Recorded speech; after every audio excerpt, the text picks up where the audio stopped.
You're listening to BLXCR Talk Show Radio, your community informative podcast. Assalamu alaikum, this is Brother Levon X of BLXCR Talk Show Radio, where we bring you inspiring conversations and powerful messages aimed at uplifting our communities and igniting positive change. Today, we are honored to introduce a profound lecture by the Honorable Minister Louis Farrakhan titled The Power of God to Heal the Black Man and Woman in America. If you want to hear more lectures of the Honorable Minister Louis Farrakhan, you can check him out on www.noi.org, or if you want 24/7 of knowledge, wisdom, and understanding, you can check him out on finalcallradio.com. Also, we want to highlight our hip-hop artists that bring in that conscious music. We got Iborn, we got Hecava, Mecca, and we got Lish 2 times. Now, you don't want to miss these artists. If you want to support them, you can find them on Spotify. Please make sure that you support our artists and you support anything positive that we are looking to uplift our community. So without further ado, the Honorable Minister Louis Farrakhan. Peace. Minister Louis Farrakhan.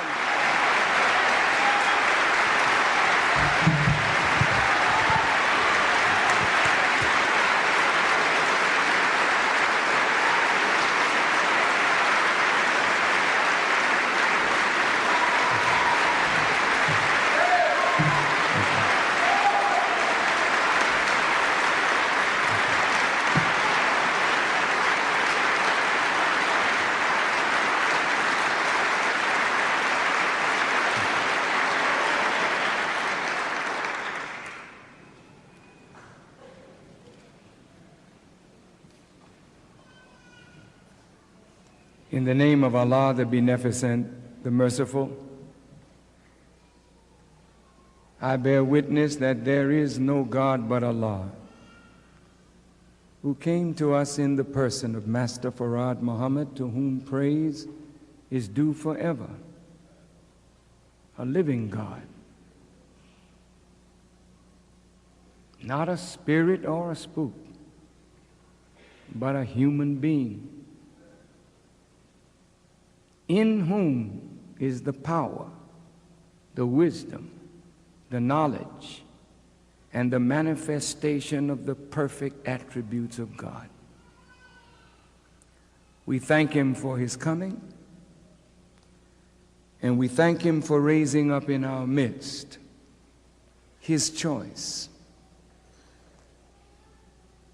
a divine messenger, but even more than that, the long sought after Messiah that the whole world has been looking for. But he is to come up among a people who were not expecting him. A people who were considered no people at all. And he would come unto his own, but his own would not receive him. And the light would shine in the darkness, but the darkness would not comprehend him. But out of God's mercy, he would give us time and circumstances that we might come to see God and to see his servant as he is. The man of whom I speak is the man who taught me what I know and guides me even as I speak.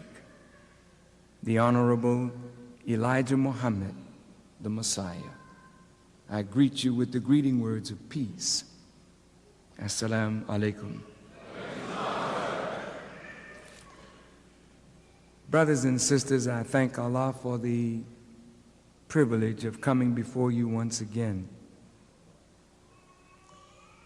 I thank every member of the FOI and MGT, the laborers of Mosque Mariam, and those who labored with us to make our Savior's Day celebration a great success. It could not have happened without your help. It could not have happened, of course, without the help of Allah. I invited those who were serious about cleaning up our community to Mosque Mariam today, that I might go a little further into that which we were blessed to hear this past Monday night. There's a scripture in the Bible that reads, "Is there a balm in Gilead to make the wounded whole? Is there a balm in Gilead to heal the sin-sick soul?" And of course, the question is answered. There is a balm in Gilead to make the wounded whole. There is a balm in Gilead to heal the sin-sick soul. You can't live in a world like this and not have wounds. You can't come to birth in this world and live to be a teenager without bearing scars. The wounds that we as a people suffer is the very reason for the coming of God. The Jesus figure in the Bible is a healer. There is a balm in Gilead to make the wounded whole. There is a balm in Black America to heal the sin-sick soul. The Honorable Elijah Muhammad taught us that according to the Holy Quran, the earth would be burdened, and at a certain time, the earth would begin to shake as though it had received a revelation, and it would cast off its burden.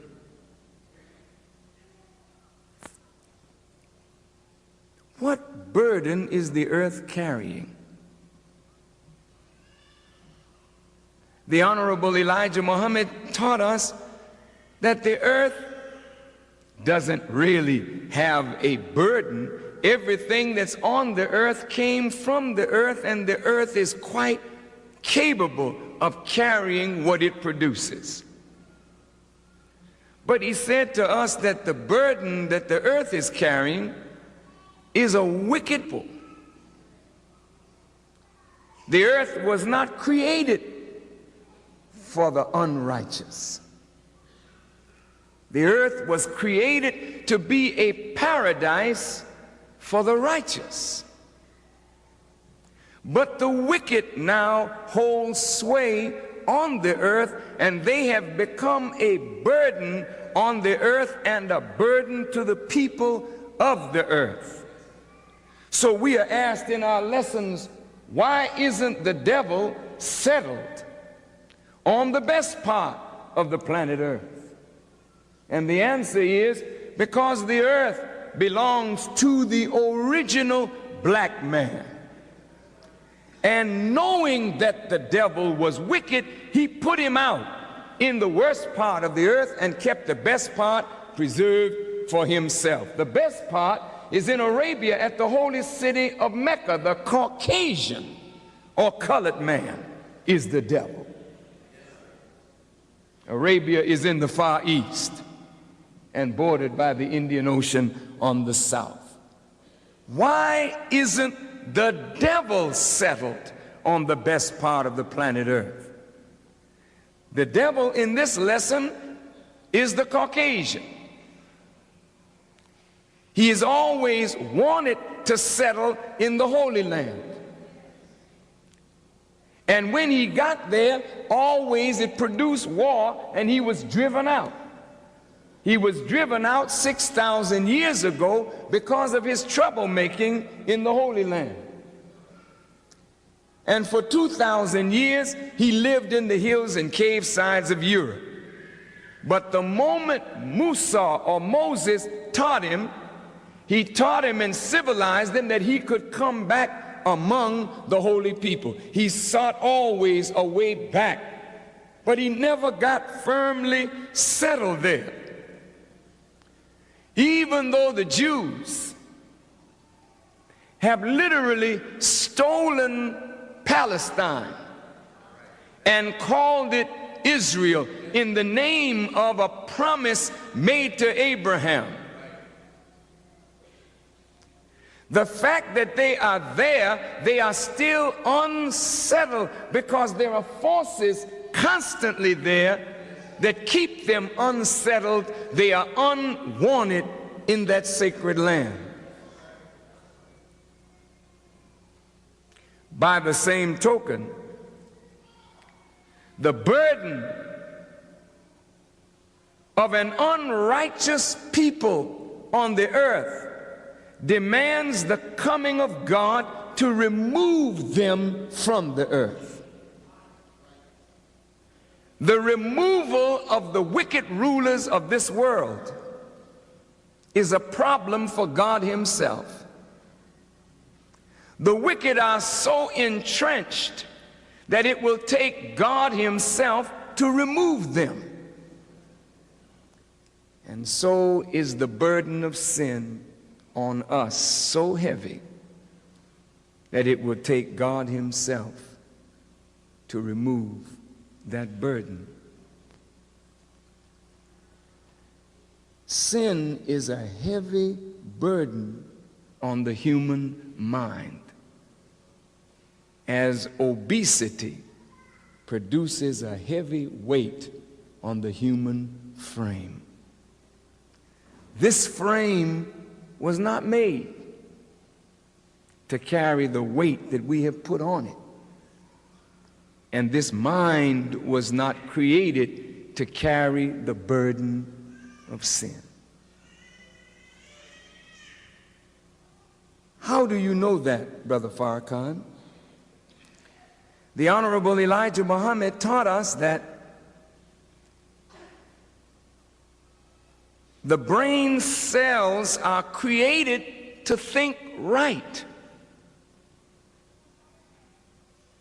Anytime we think other than right, we destroy the beauty of the brain cell, the power of the brain cell to bring up vision. What is thinking right? Thinking right is thinking in accord with fact or truth.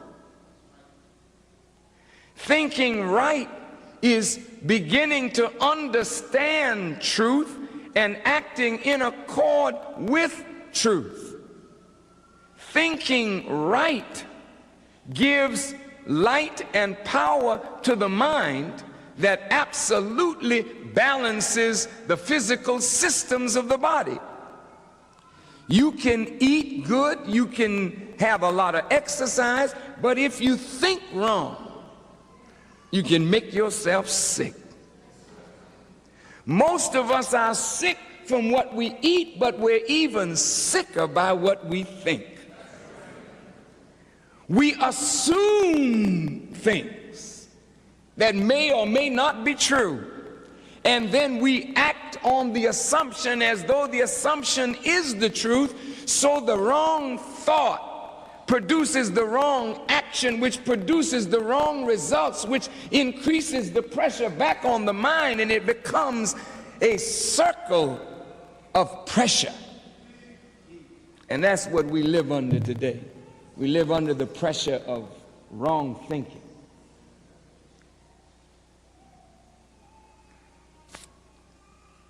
Why are we in this condition? The lesson says the devil taught us to eat the wrong kind of food.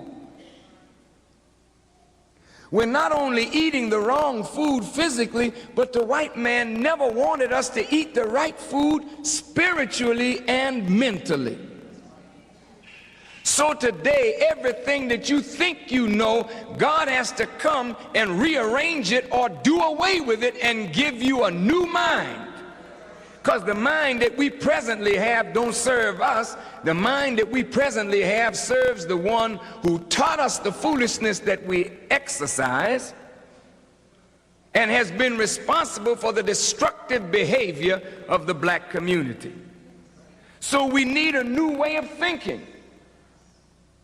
You can't have a new way of thinking until you get a new teaching. And at the root of that teaching, a new idea. And that idea must be consistent with truth and with the God who originated the heavens and the earth. That's why today, any man that comes up among us that will speak the truth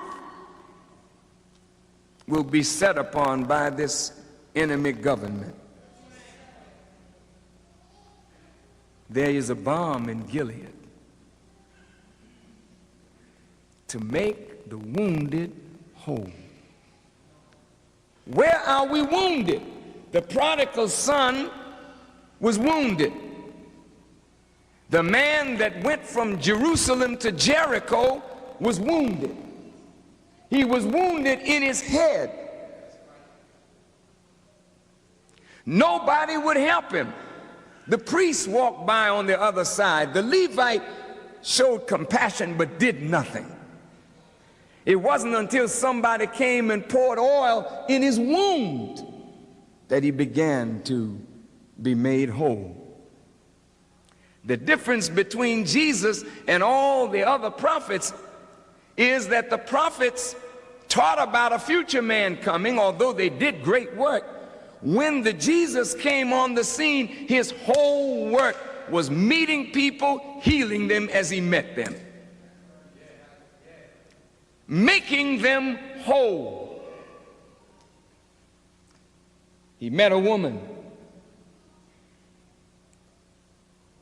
and the woman wanted just to touch the hem of his garment. And he said to the woman,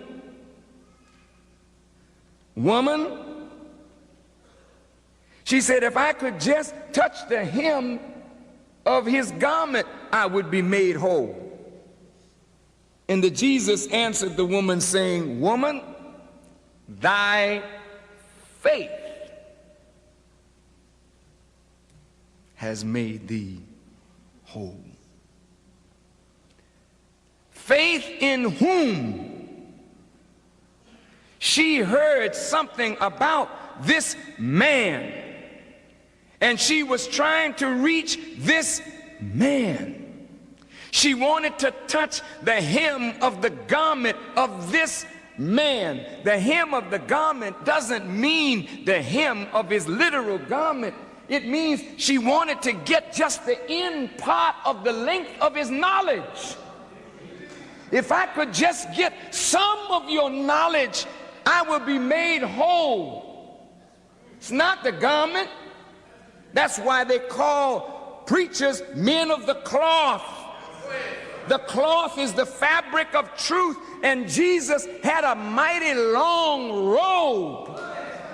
He was decked from his head to his foot in a robe of truth. He was covered with truth. And she wanted to just reach the low part of his knowledge. She didn't want to get up high on his knowledge, just the hem of his garment. If I could just touch it, I would be made whole. He looked at the woman and said, "Woman, your faith, because you believe in me and what I teach, you don't even have to touch my garment. Your faith in me and my garment is sufficient to make you whole." This is why the enemy will do everything in his power to destroy the reputation of a man of God, so that you will lose faith in him, lose confidence in him. And when you lose faith and confidence in the man, you will take your hand from the garment. There is a balm in Gilead to make the wounded whole. There is a balm in Gilead to heal the sin-sick soul. Behold, I will send my messenger, and he will rise up with healing in his wings. What wings? The Quran says, if you were an angel, I would have sent you an angel. But since you are men, I will send you a man. He's got to be flesh and blood. But healing would be in his wings. Wings don't mean that he had actual wings. It means the power that allowed him to rise up above the things that were shot at him. Wings represent knowledge.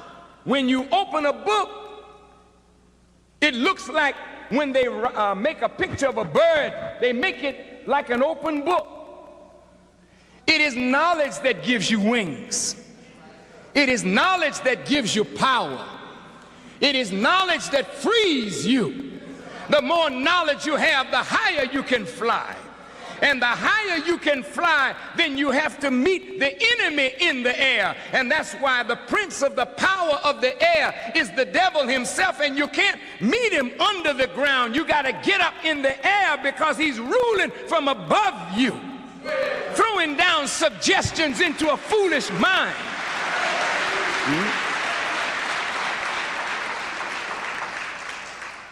He had healing in his wings. What kind of knowledge did God give Jesus? He gave him a knowledge that was sufficient to heal the condition of the people to whom he was sent. This is why the foolish people who judge the Honorable Elijah Muhammad and say that he's not a true messenger of God and that God never spoke to him or taught him.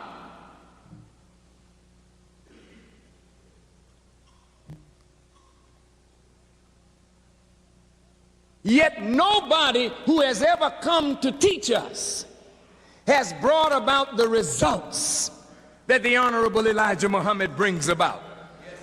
His teaching is a healing for black people.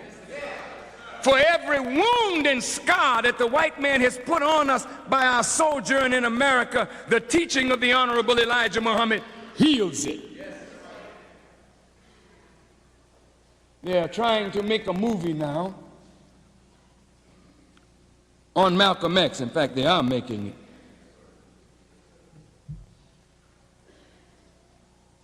But what I've been able to read of the way they represent the Honorable Elijah Muhammad,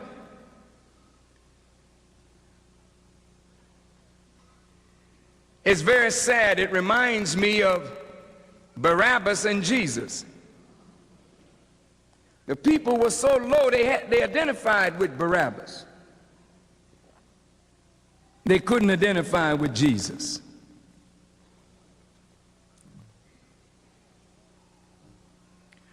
The world wants to honor the student of the Honorable Elijah Muhammad and condemn the teacher.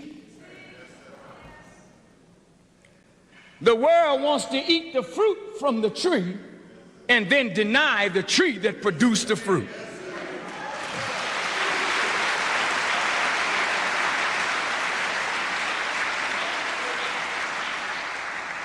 How could you love the product of a teacher and dislike the teacher that produced the product?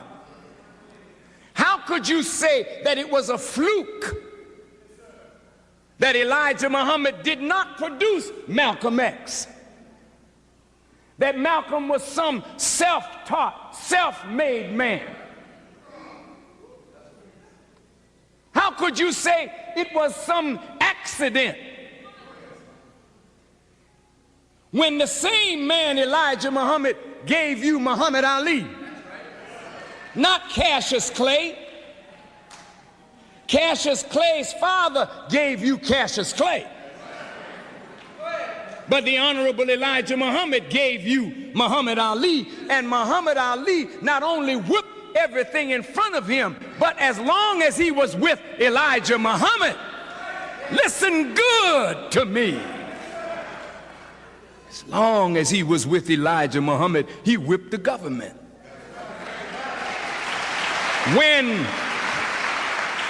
When Malcolm left Elijah Muhammad, there was a fall. When Ali left Elijah Muhammad, see him now, there's a fall. When Warithuddin left Elijah Muhammad, there's a fall. Why? Because the man that we are leaving is the very foundation that God himself has asked us to stand on. I am more successful than Malcolm, though Malcolm was my teacher. Malcolm did not produce Farrakhan. Farrakhan is another product of Elijah Muhammad. Khalid Abdul Muhammad is another product of Elijah Muhammad. He electrifies people everywhere he goes. Akbar Muhammad is a product of Elijah Muhammad, and he electrifies people everywhere he goes. Well, why then can't you see that we are not the same old Negro, nigger, or colored person that you've been used to looking at? We are not made, wait a minute. We are not made by Harvard or Yale, nor are we made by Howard or Fisk. We are made by a black man who taught us. And if you can't get by the student, how in the hell you think you can get by the teacher?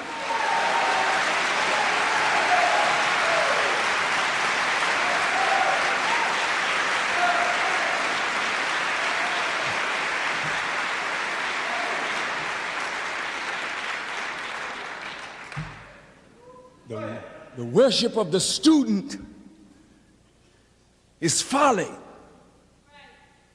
That's like worshiping Peter and Paul and James and John and Thomas and whatnot, and denying Jesus. That's like saying that Abu Bakr and Ali and Umar should be worshiped and deny Prophet Muhammad. That's like saying that Aaron and Joshua and Caleb should be honored and you deny Moses.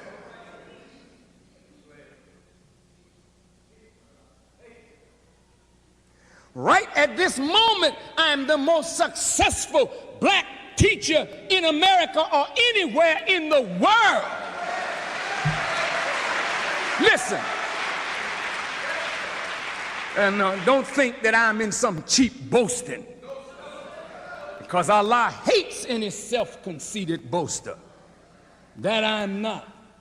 I'm making a statement that bears witness to my teacher. If I am the most successful black person who is teaching and leading black people today or anywhere in the world, success in terms of getting a message over, success in terms of response to a message, what do you think the enemy is thinking? Do you think the enemy loves Malcolm? Malcolm called the enemy a devil straight out for 13 years. I was with him when he whipped them. And they were begging, is there some way that we can make amends?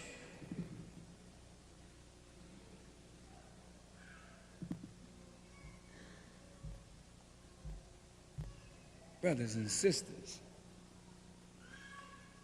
if Malcolm, in that stage of his development, whipped every scholar that debated him, not because he was a college man, he was a student of a very sharp man, a very wise man. Well then, don't you think that there's a motive behind the Jews putting up this kind of money to make a movie?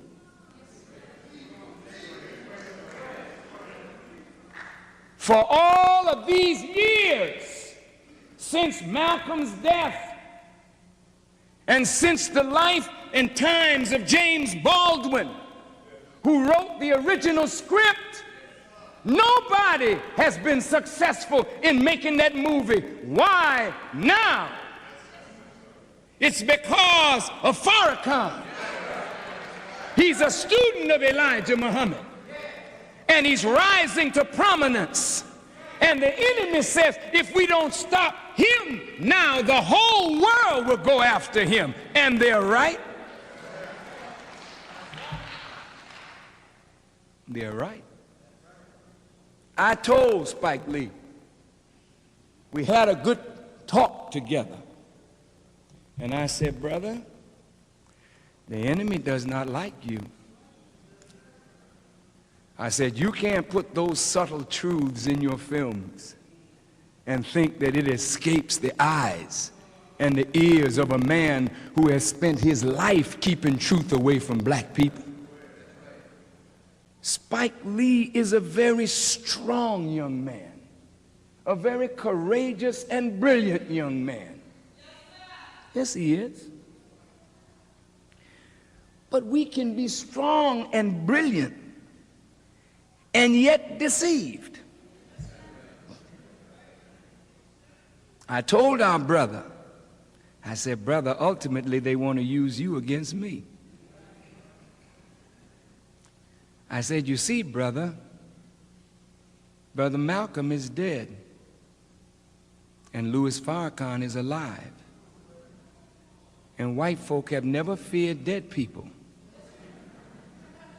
They always will give you a dead man to follow after they've corrupted the man's message.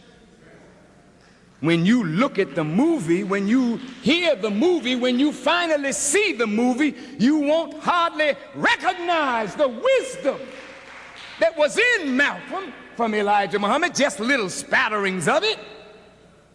But it's very superficial because white folk don't want to heal your wounds. White folk want to inflict more wounds.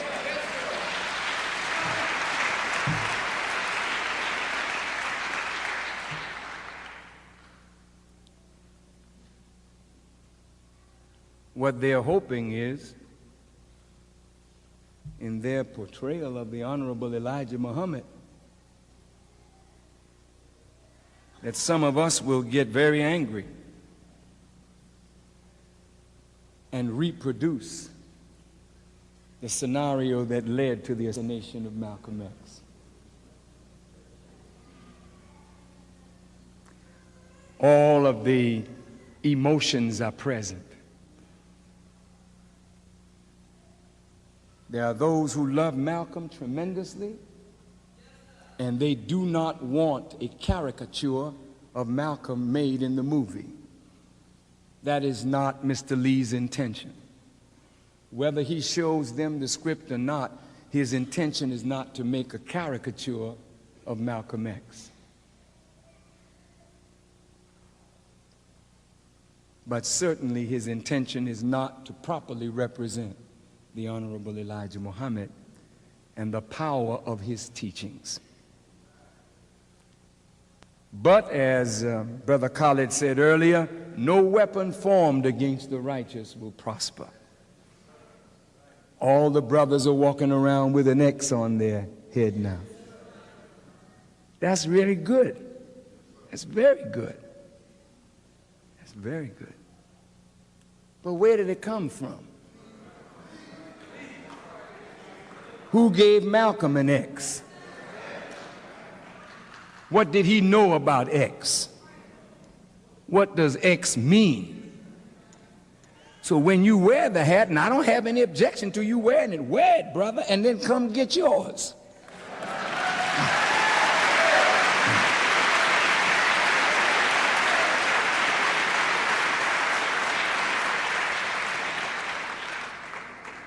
X in mathematics stands for the unknown. Malcolm was known as Malcolm Little. Little was his slave name. That was the name that the slave master gave to his great-grandfather.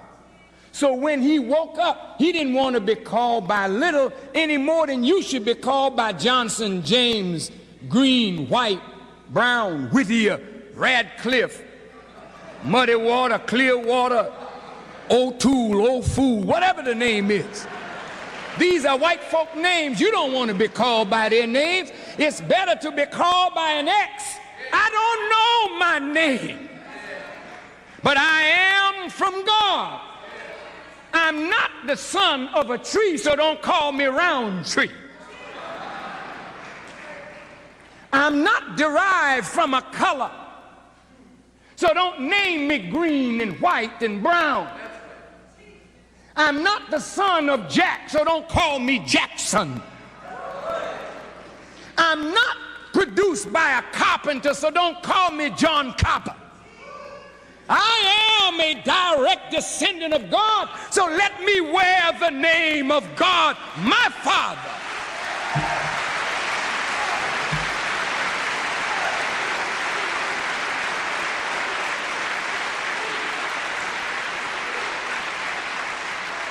But until my wound has been healed, and until my sin-sick soul has been made well, I shall not take the name of the Lord my God in vain, so I'll just take an X while I qualify to wear a holy and righteous name of my own God.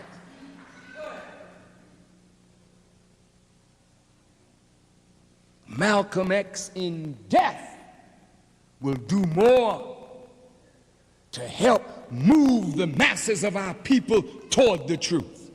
Even though the aim of the enemy is to literally destroy and obliterate the Honorable Elijah Muhammad and subtly Louis Farrakhan, it will not happen. It just won't happen. Won't happen. You're too smart. They haven't calculated right. You're too hip today, brother. Boy, you are not going to allow the subtle maneuvering of a wise Warner Brothers and the writing of our brother who means well, but just had a bias. And you know, everybody got their own bias. And most people that don't know Elijah Muhammad, they don't really like him. What is it about him you don't like? The scripture says they hated him without a cause.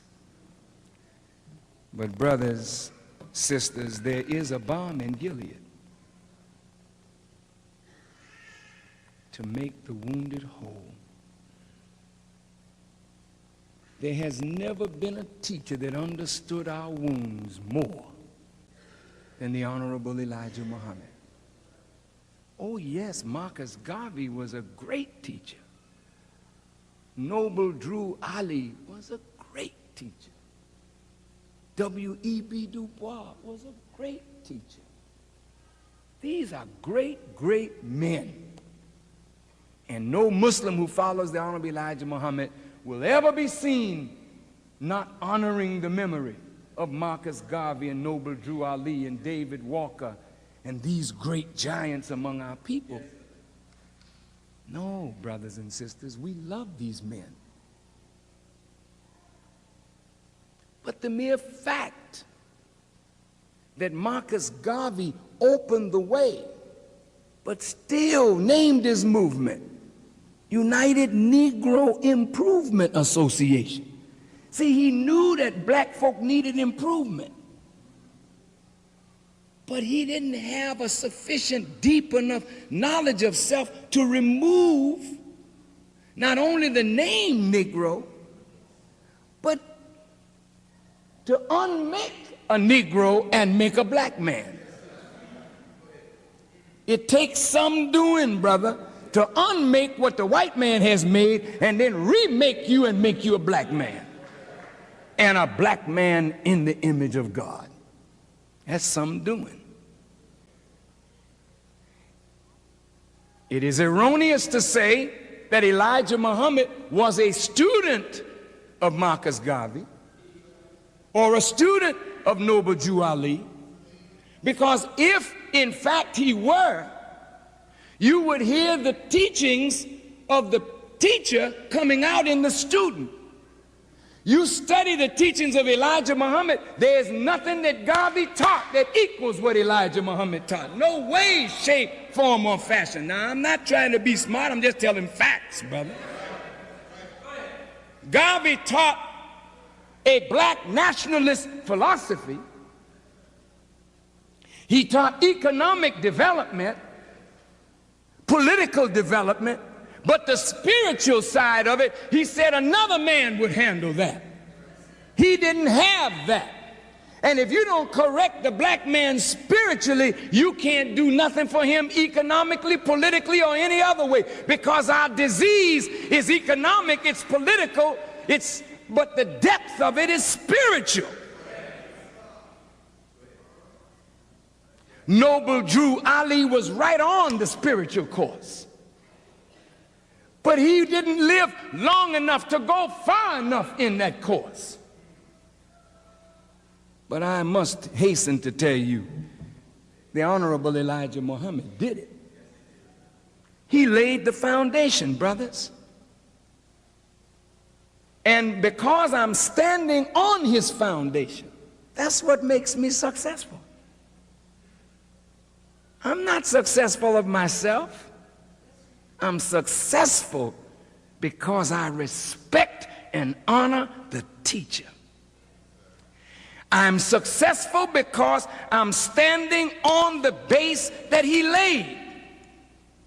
There's a balm in Gilead. He's the doctor, Elijah Muhammad. That's what the name Elijah means. It means doctor.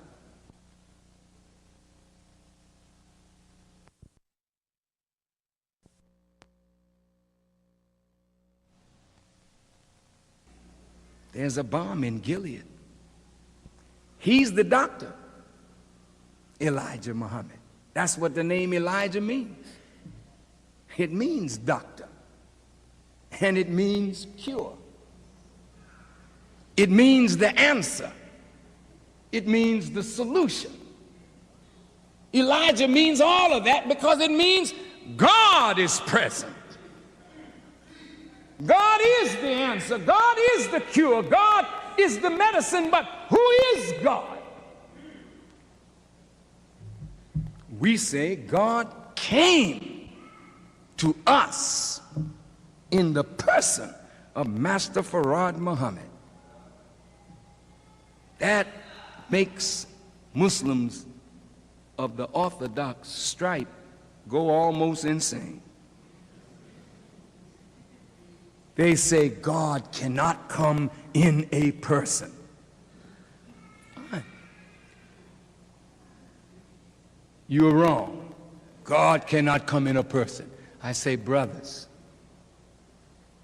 look at all the attributes of God: the beneficent, the merciful,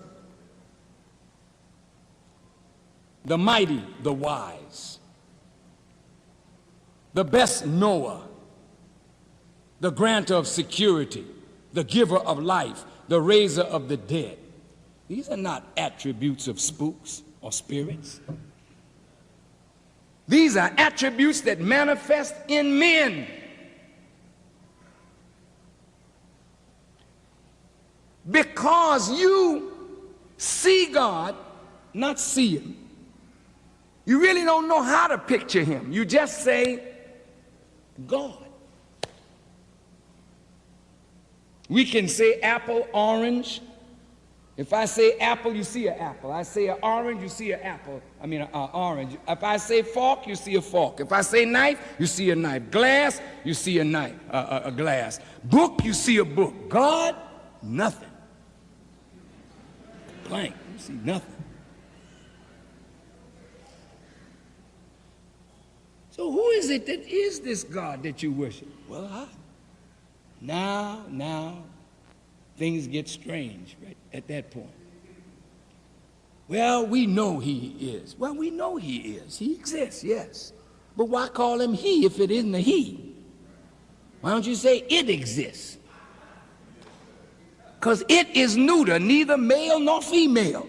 Well, if God ain't male and he ain't female, then it's a it. Well, don't call him he then. Because when you say he, you're telling me that there's a he involved. Both Bible and Quran use he. Both Bible and Quran use the personal pronoun I. They say he sees, but he don't have eyes. He hears, doesn't have ears.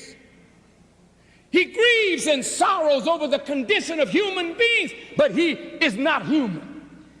But what is he interested in our affairs for if he ain't one of us? How can you be made in the image and likeness of zero, and you are something, but your God is nothing, but you're in his image?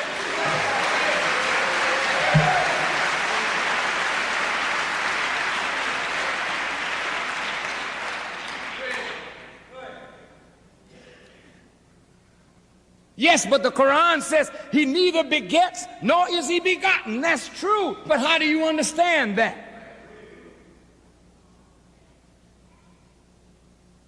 I am not begotten.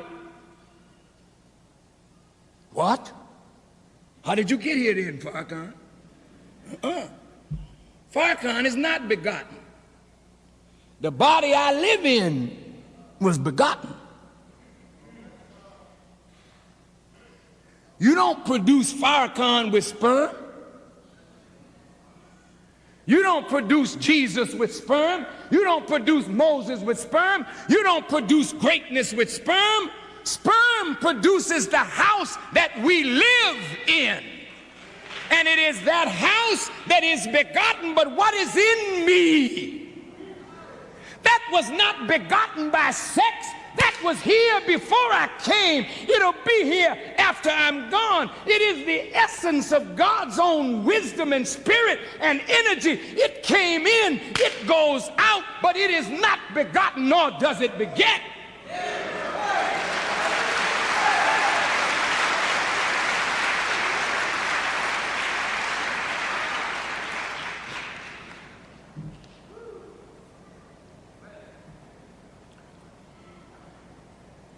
You say,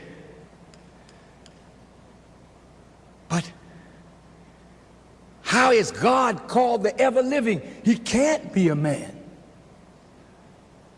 The Honorable Elijah Muhammad said, before there was a sun, moon, and star, we were here. And the scholars have yet to find a sign of our birth record. They can't find it in the earth. They can't find it in the stars. So they say, he is from everlasting to everlasting, because they don't know his beginning. I want to say a couple more points and then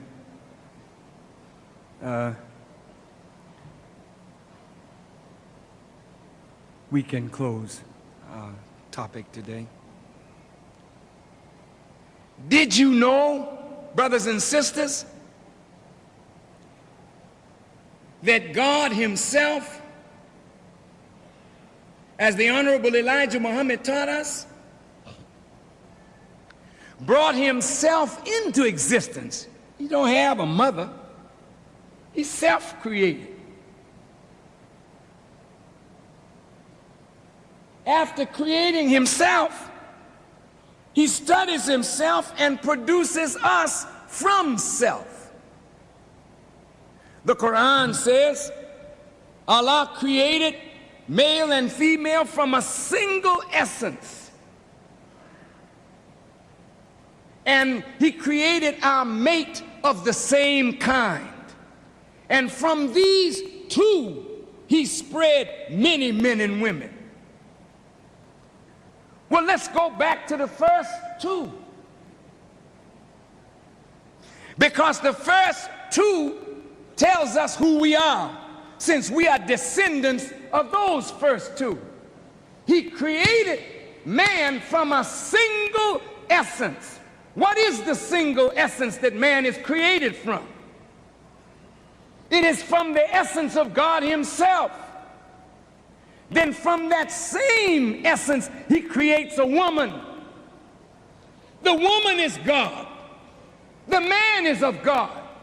And from these two, he creates many men and women. So what you have is a line coming out from two that expands into the billions. Where's the proof of it in our life? We start from the merger of sperm and egg. It produces a single cell. That's the way we started. From a single cell. How many cells are in your body now? Billions of cells. Started from one cell that halved, that split into two, then multiplied. And now you are one human being comprised of billions of cells, though you started from one cell. That is the same as the human family. It started from two that became one and then multiplied.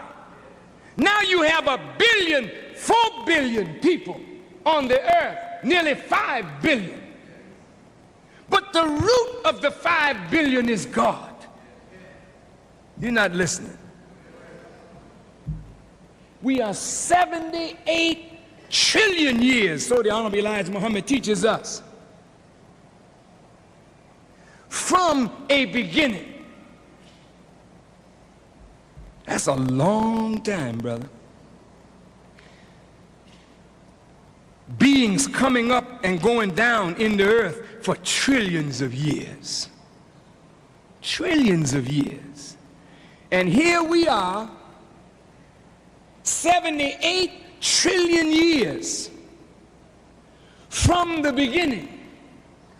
What kind of person are we, people are we, who have been evolving for that many trillions of years? Do you know who you are?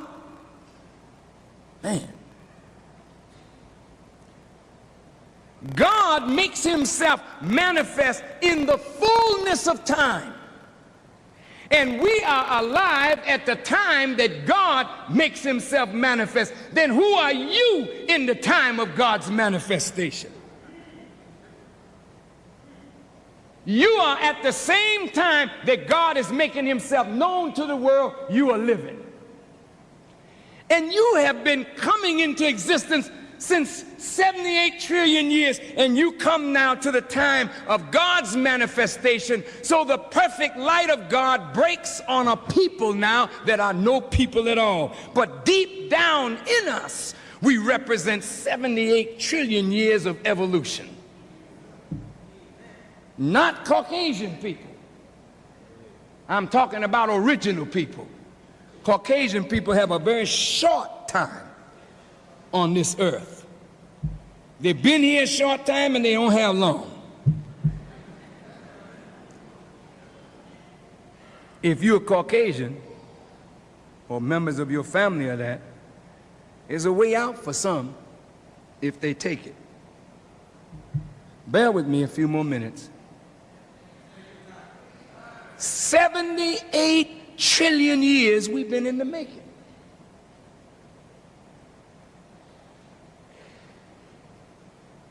So many things that God held back until today.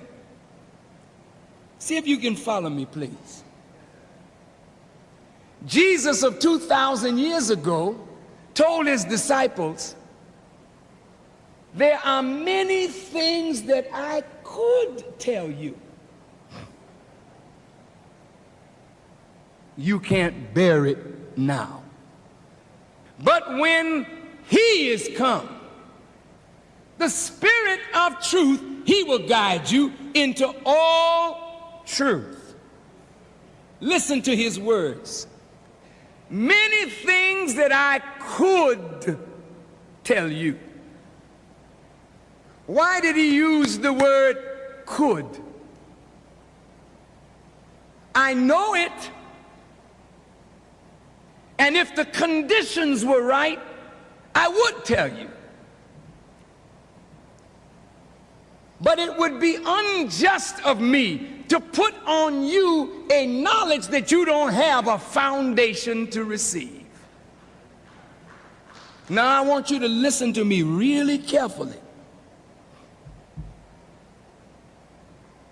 The Honorable Elijah Muhammad wrote a letter, an article once saying, asking the question, who is God, is like a child asking, who is my father? Every child should know who his father is. But the messenger said, but he should know it at the proper time. I don't understand that, you would say. I think that the father should be known immediately. Yes, if it's that common kind of father. But in the case of Jesus, poor Mary comes up pregnant during a time when the law of Moses said anybody guilty of fornication or adultery must be stoned to death. Now you can imagine Mary, the Holy Ghost visits her. Now that's a heck of a condition to be in. If it's a Holy Ghost visiting her, he's coming by night. So the people who are asleep at night won't see the ghost.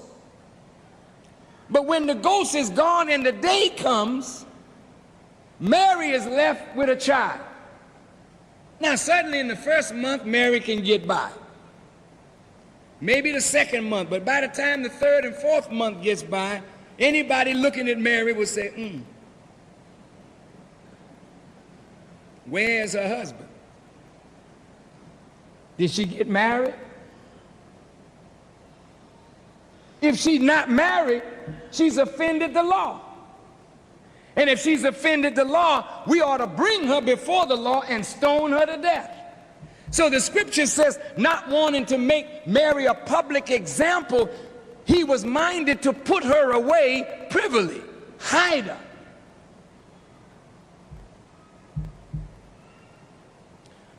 What does that have to do with many things I could tell you, but you can't bear it now?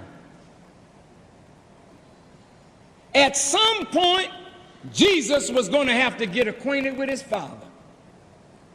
There is not a mother that has a child and she keeps the knowledge of the father away from that child. At a certain time, that child is going to ask that mother, where's my father? And you can tell the child your father's a no good so-and-so and so-and-so, but it doesn't matter. That child wants to know who my father is. I bugged my mother. Tell me about my father. And she kept on refusing. Today is the first time I found out what the name of my grandmother and grandfather on my father's side was. I found it out today for the first time. Now look, this is serious, man. This is the father who fathered my physical body. I wanted to know him. He's been dead. But since I never got acquainted with my physical father, God didn't want me to get acquainted on that level. He wanted me to get acquainted with that father that is the father of righteousness and wisdom, knowledge and power. Man, this is something.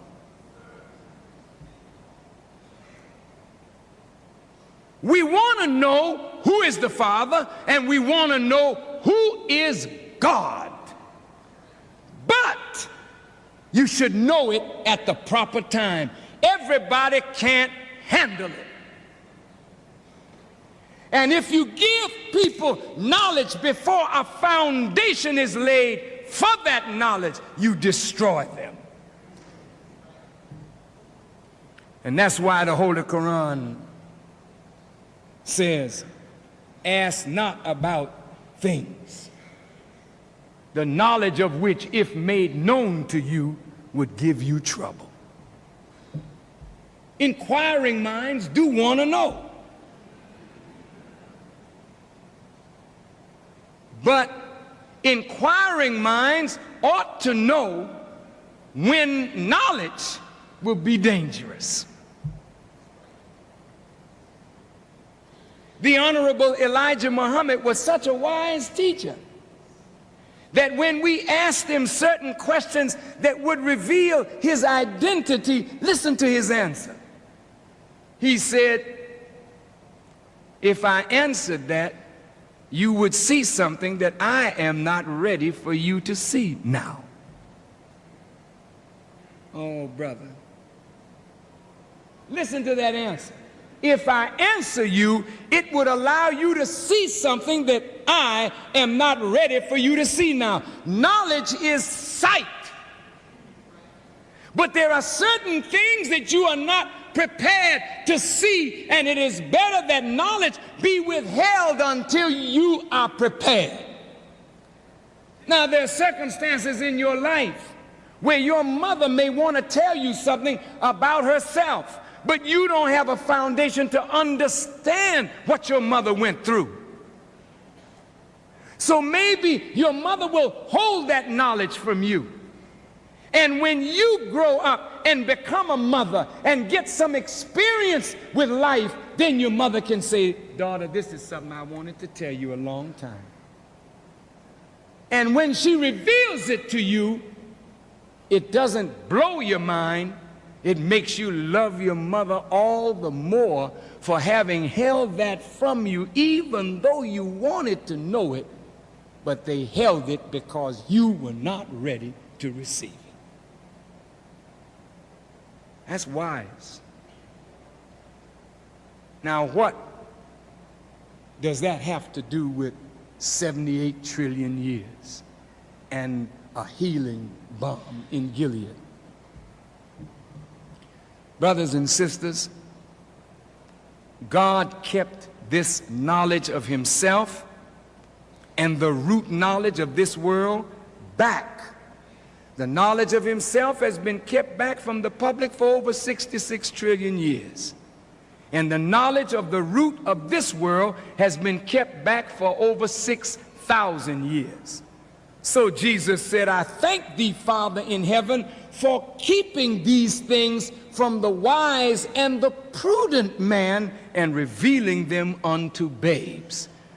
Well, why would you keep something from wise and prudent men and give it to babies? Because the babies were born in the right season with the right material to understand the right message at the right time and move with the right response to that message. And that's why God always comes on time. He never is too early or too late. He is always on time. He knows the season. And so when Master Farad Muhammad came to North America, the season was right.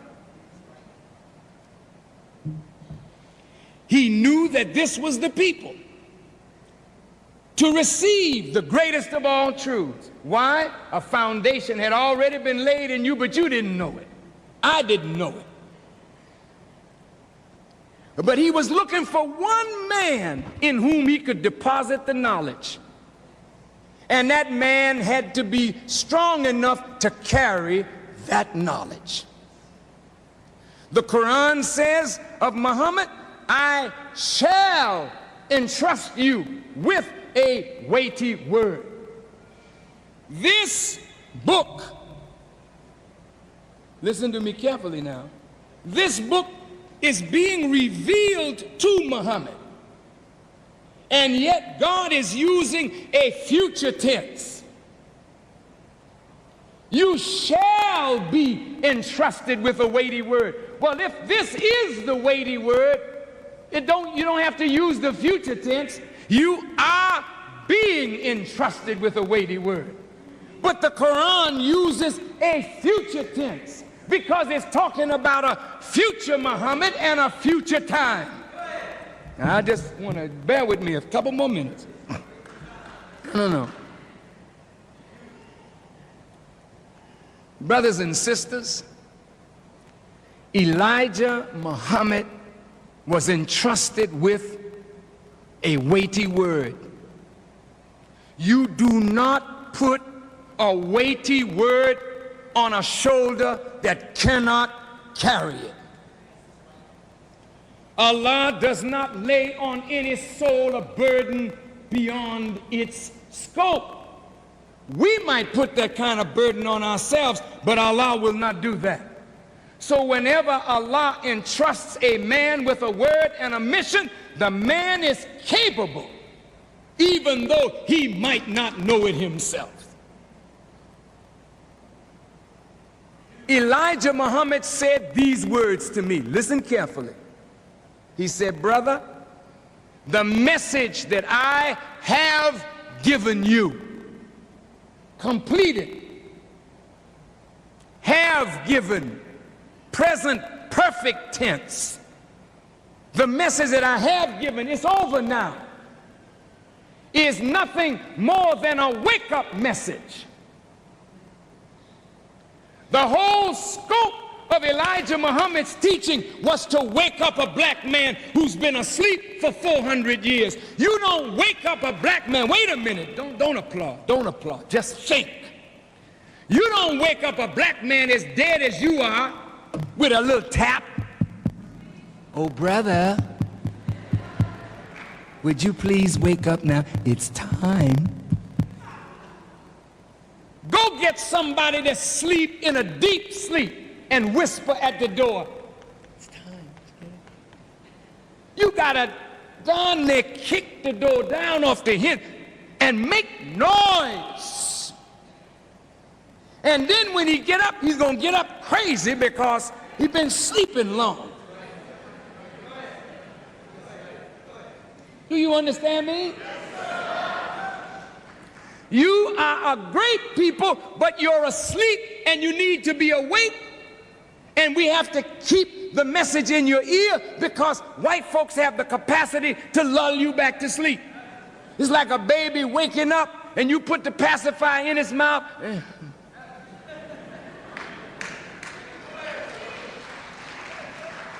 So you got to keep shaking the baby because you want it to stay up.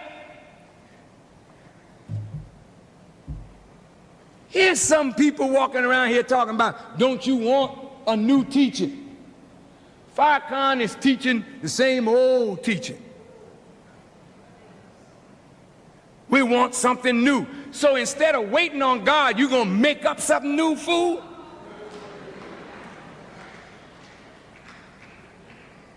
I have a mission and an assignment. That's why I'm successful. You trying to make up a new teaching, you and 3 people?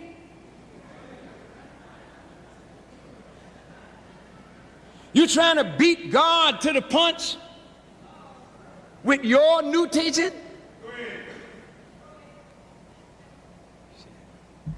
The Honorable Elijah Muhammad told me, don't change the teaching while I'm gone.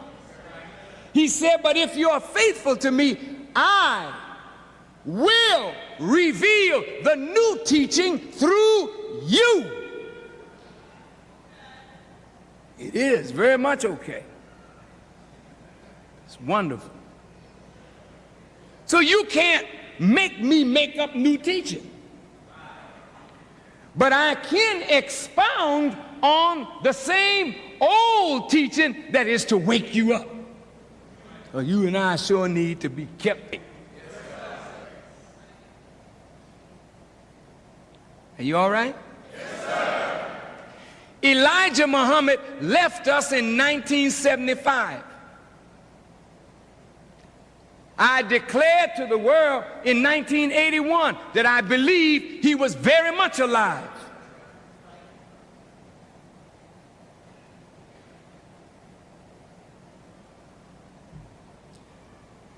And I went before the world 3 years ago, held a press conference, and told them of a vision that I was given where Elijah Muhammad spoke to me. And I recognized his voice. And he gave me instructions. And I carried out his instructions. And even though people would say the man is crazy, I told them in Washington, before you can make mockery of me, the wheel that I'm telling you that he's on will be over your heads. And I came on to Chicago, and the wheel showed up over Washington and was the discussion in Washington for 3 days.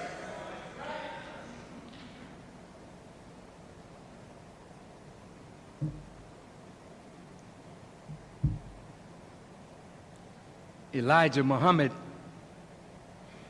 when I was talking to him in this vision, I saw a scroll roll down. The scroll was actually inside my head. But outside I was looking at writing in English, cursive writing. And as I was getting ready to read it, he began speaking again, and I couldn't see the writing. In the history of Prophet Muhammad, the scholars say the Quran was revealed to his heart in one night at one time.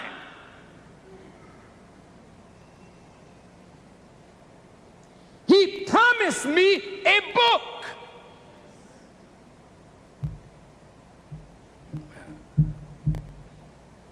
Well, Farrakhan, what are you saying to us? I am saying that we have arrived to the time that God is making himself manifest, and a people must be prepared for him to make them his glory. You can't put new wine in an old wineskin, lest the old wineskin break and the wine spill out. You got to make a new body. I told you on Monday night that 4 months ago I was afflicted with cancer. I was shocked, hurt, but not devastated. And at the same time that I was afflicted with cancer, I had hired a trainer to put me in the best physical shape of my life, not even realizing the fight that I had coming up.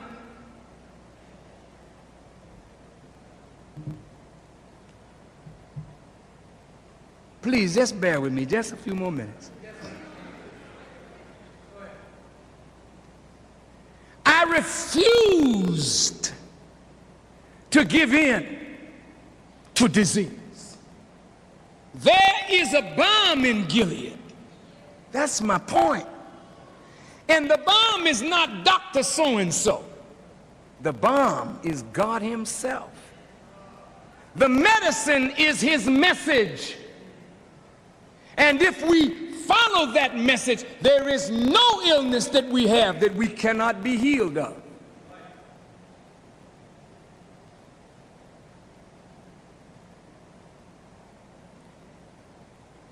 When I first began with the trainer, and he's here somewhere to bear witness to truth, I had a little universal weight set in my basement, and the first weight on it is 40 pounds. And he said, just push it up, see if you can do it 20 times. It was just 40 pounds. And I think I got to around 15 or so, but 20 was a little much. And he made a notation in his notes. Minister did fine for his first day, just a little weak muscular in his muscles. 4 months later, in the mountains, the minister's struggling with 250 pounds, and the trainer thought I was finished, but I had already seen in my mind that I would lift every weight that we had up in the camp, which was 305 pounds. He didn't tell me how to lift it. God showed me how to lift it in the night. And I told him what I was shown. He said, that's right. And listen to me, man. I'm not spooky, brothers.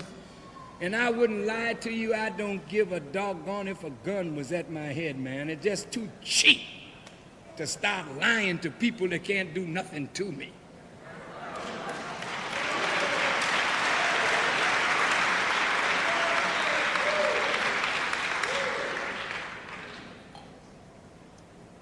I struggled with 250 pounds, but I got it up. They have a cradle for the weight, you know. I just barely made it to the cradle. So the trainer said, well, I think he's through now. In his own mind, I said, let's take it up higher. So I went away, and I was talking to myself all the time. He don't know what I was saying till later. He saw my lips moving. I kept talking. There's no power or strength except in Allah. There's no power or strength except in Allah. I am in Allah and Allah is in me. I go on back and sit down and deal. When I got to 270, I lifted that easier than 250. Then we said, take it up, and he took it up to 295. And he knew that one was too much. But when that bad boy came down on my chest, he thought when it hit, you could hear that thud, boop, you know. He went to help me, but he hit his knee, said, I can't help you. You got to do this one by yourself. And we pushed 295 up over the bow. Well, I just had to go reach back and put it on, not the cradle, but the stand. Then on the 305, I said, make it a negative weight, meaning let me control it coming down. And if you see me pushing it up, leave me alone. If I need help, then help me. When that thing hit my chest, when he looked, I had it here. And then I called on Allah and pushed it up, 305 pounds. When I hollered Allah's name, the guards that were in the camp, the cook, everybody ran thinking that the weight had hurt me. And when they ran over, they saw the little frail brother with 305 pounds over his head. Now, wait a minute. I'm telling you something that means something to me. I'm not trying to show off no strength. I didn't lift no 305 pounds. As a person, I can't do that. But with Allah, there ain't nothing I can't do. My mind was focused on God. That's my point. And the impossible became possible. And then when I reflect on the chapters that Elijah Muhammad gave me to study before he left, one of them is the 73rd surah. He said in it, rise by night and pray, for I shall entrust you with a weighty word. I am the man that's about to be entrusted with that weighty word. And as you don't think I'm able to carry 300 or 400 pounds on my back, you don't think I'm able to carry the weight of Quran. But God makes a man able to carry what he makes him to carry. This is not the Quran that the book is talking about. This is a sign of the book that is coming to guide you into the hereafter. This book leads you up to the hereafter. The Bible don't take you into the kingdom. The Bible gets you to the door and leaves you.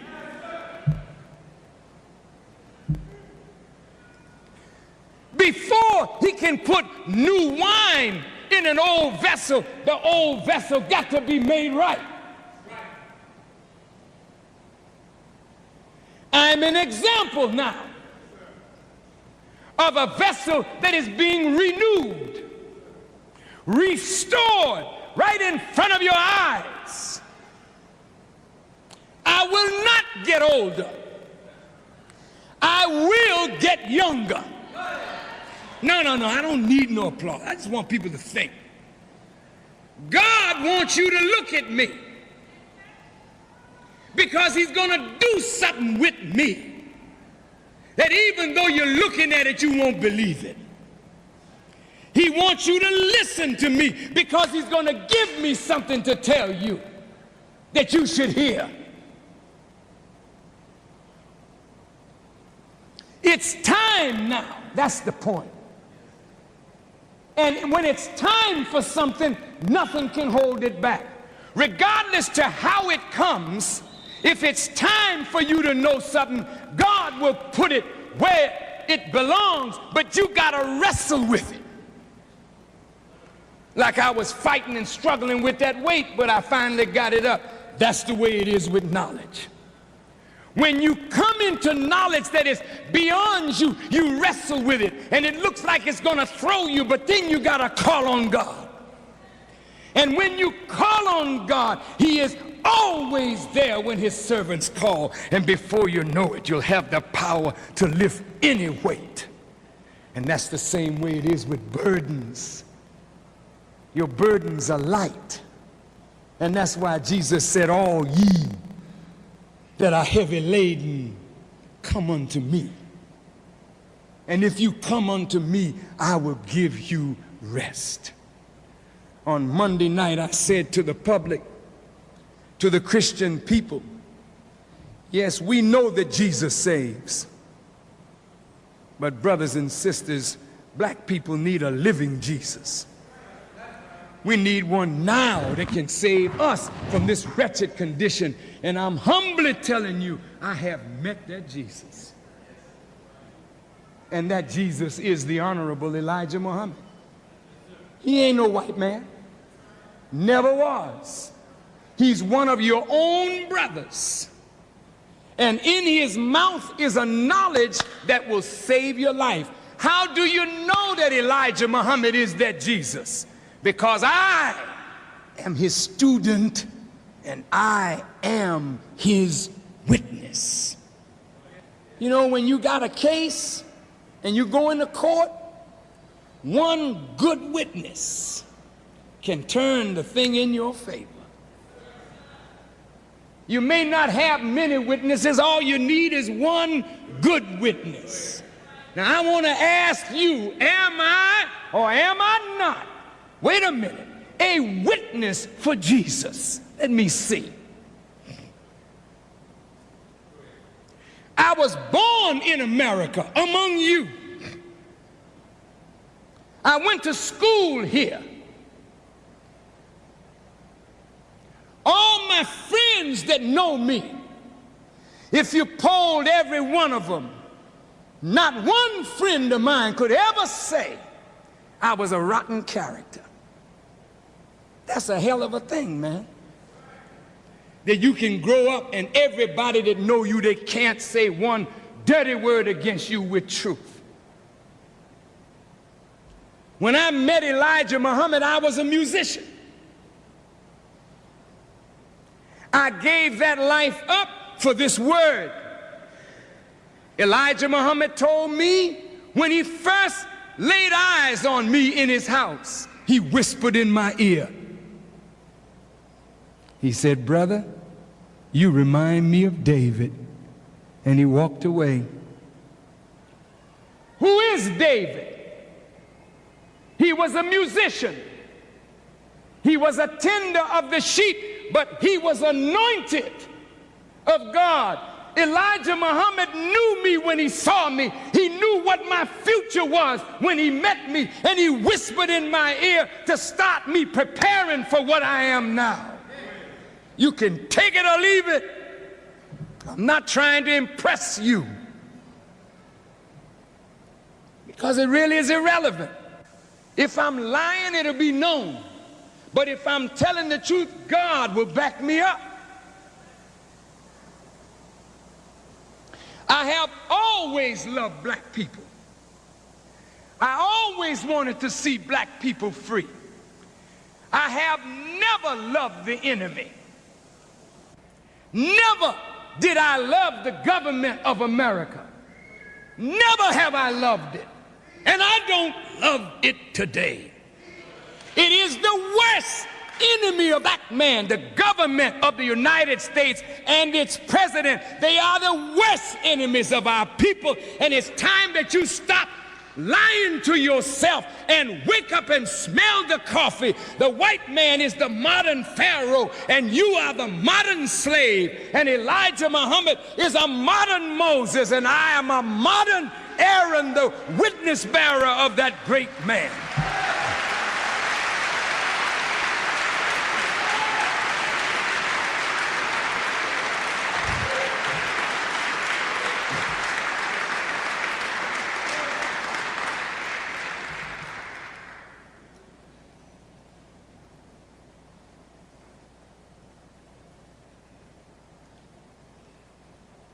Little did I know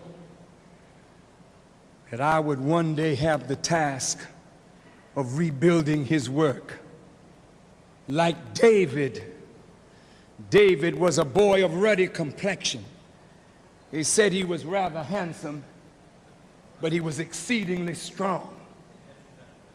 He didn't give a strong appearance, but he was very strong, because strength is not in this. Strength is in this. I remember once, after Malcolm was assassinated, they were saying that men were on the way to Chicago to kill the Honorable Elijah Muhammad during the Savior's Day Convention. And the former Supreme Captain Raymond Sharif came and asked us, brothers, which ones of you would like to stand post for the messenger today? He said, remember, if you stand post today, you may not live, you may lose your life. I was the first one on my feet.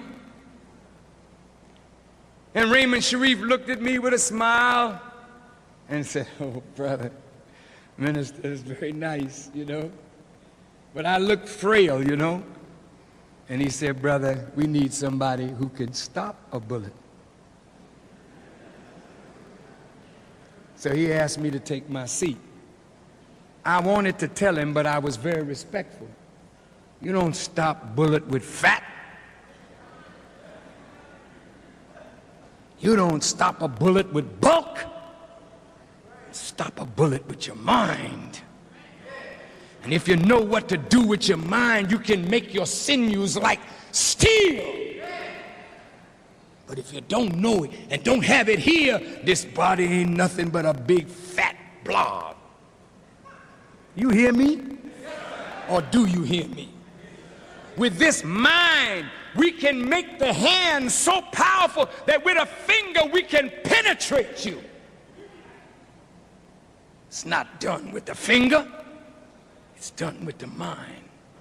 It is the mind, like a magnet, that can pull the molecules of the flesh into one direction, making it like steel.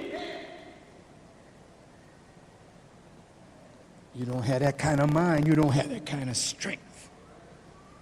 You got the mind, but you don't have the focus. You got the mind, but you don't have the key. How to use the mind. That's why in karate, they tell you, you put your key on it.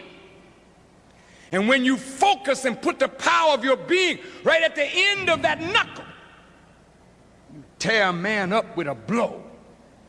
These movies, they have you hitting 65 and 70 times. That ain't real life. You hit a man right, you don't have to hit him but once.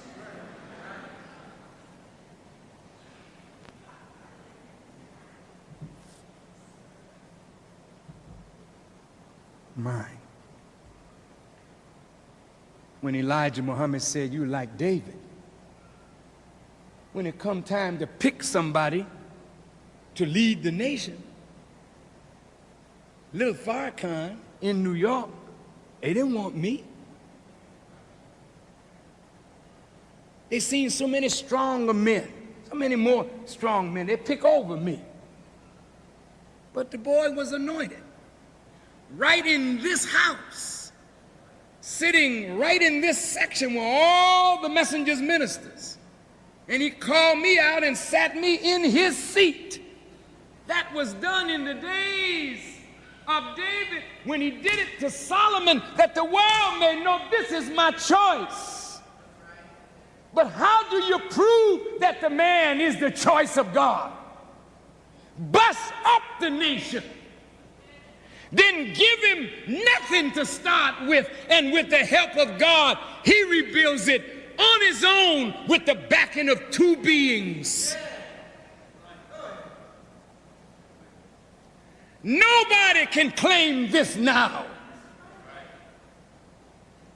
I didn't have the help of none of my father's great ministers or helpers or the helpers of his family. I had to go make help. But here we are. Jesse Jackson, my friend, when he wanted to run for president, he came to me. I didn't know what I was getting into, befriending the brother. I said, Reverend, I'll sit down with the council and we'll see if we will help you. And I sat down with the leadership of the nation and we all agreed to help Reverend Jackson. Next thing I know, the Jews were passing out some little dossier to all the media on Jesse to create the same kind of atmosphere in the country that they're creating today with Clarence Thomas. See, there's a hidden hand behind that thing going on in Washington. The Jews in their writing said if that man admires Farrakhan, anything that Farrakhan says, there's no apology that he makes that will be sufficient for us. They don't want that man there. They dredged up that woman. There's not a man in here that has talked to any girl that he wanted to have something to do with, whose language didn't degenerate or become pornographic. And there's not a woman in here that has ever had a man talk fresh to her that couldn't stop him, not with words, stop him with a look and freeze his backside. You all know what I'm talking about.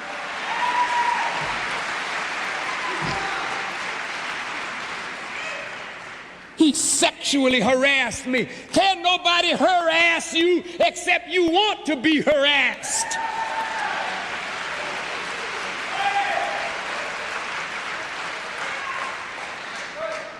Did I say that right? I mess it up some. I said it wrong. I'm sorry. Bad pronunciation. I'll get it better next time. Sisters, that's game. You can't fool a man that know the nature of things with that kind of talk. He talked pornography to me. And he went on and on and on about, what the hell you mean he went on and on? You mean you couldn't stop him when he first started?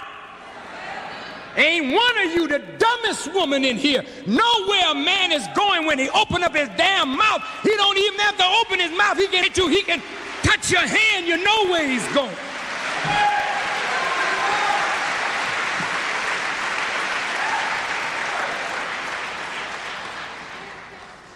And there's not one of these men that want to be rebuffed. So when you freeze him,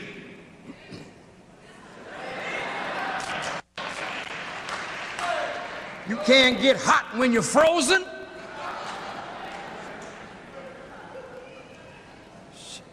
She'll put a deep freeze on you, brother.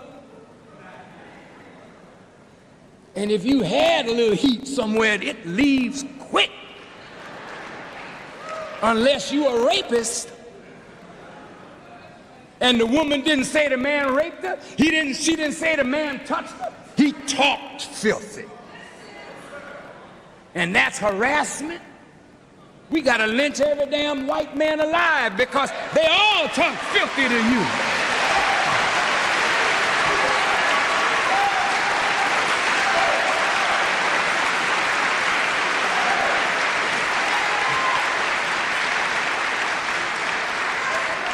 I am a witness of Jesus Christ.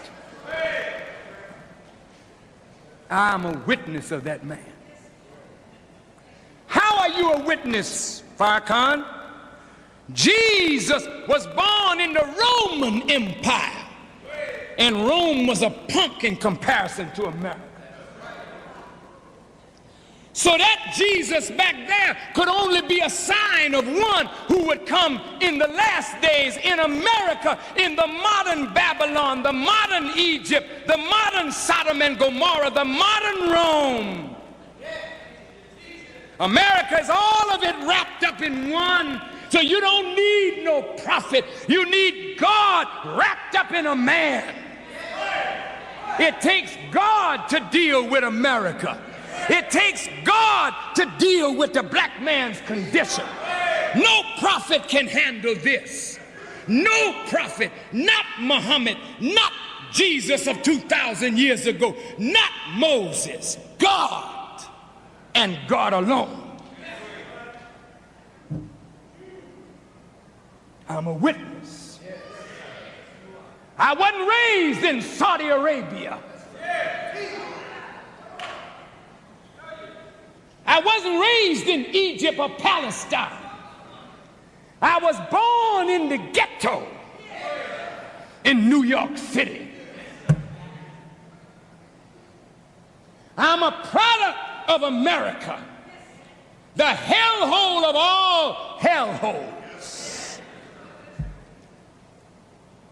I was an honor student in school when I wanted to be.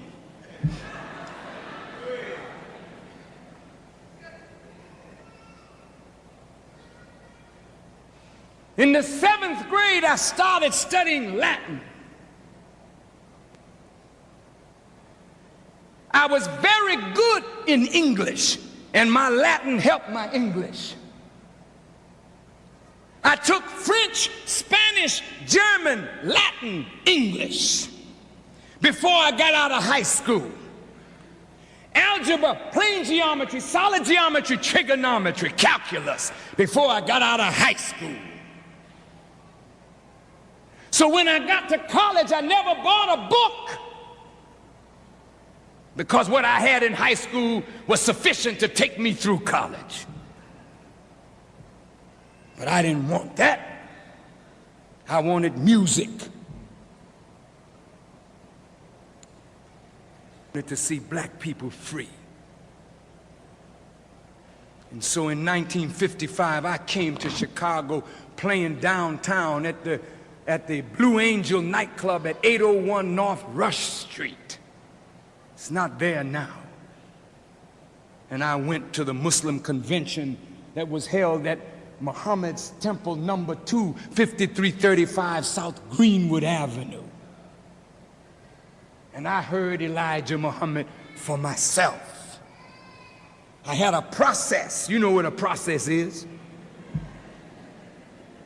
You know what it is. You got all kind of fancy name for it today. I had reefer in my hat band because I heard y'all search.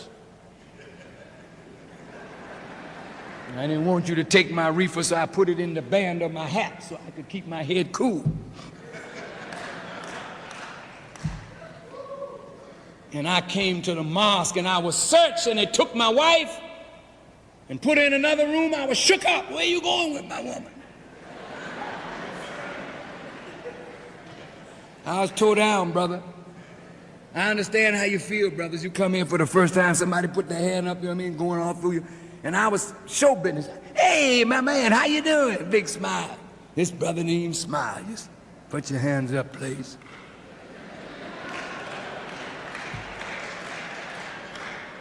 I said, what kind of place is this? You know what I mean? take my wife, now they search me. And then they put me up in the balcony. I didn't have a front seat. They put me in a place because the messenger told Malcolm, put him where I can see him. They had been conferring on me. Malcolm had told the messenger, this young musician from Boston is very popular. He'll make a good Muslim. And then the messenger went to work on me. Now I'm here with Jesse Jackson, my friend.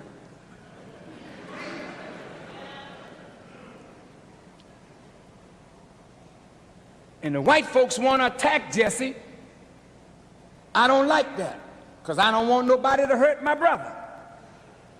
So I take the point, and before I know it, the Jews are on me. Well, who were the enemies of Jesus? Oh, you said it so right. Did they love Jesus or did they hate Jesus? Did they plot against him? Mm-hmm. Well, who among black leaders have the Jews attacked the most? Exactly right. Is the government like me? The president like me? The president talked about me. The vice president talked about me. The Senate censured me. The Jews hate me, not only here, but all over the world. They all got together on little old me.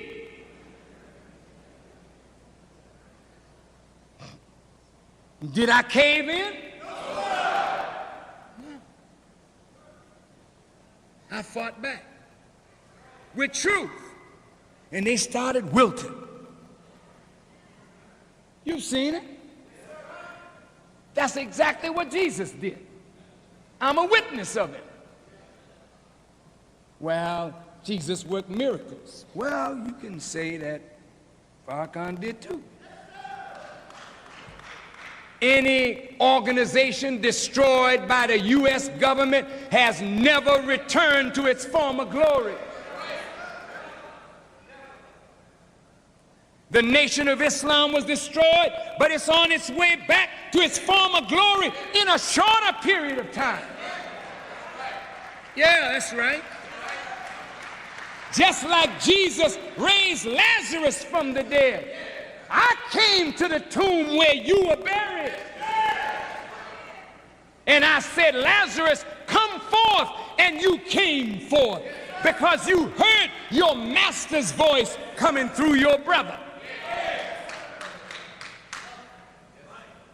Your eyes are open today. You may have come in here blind, but what I've said to you, your eyes are opening now. Your ears opening, and when you leave here, your tongue is going to start speaking.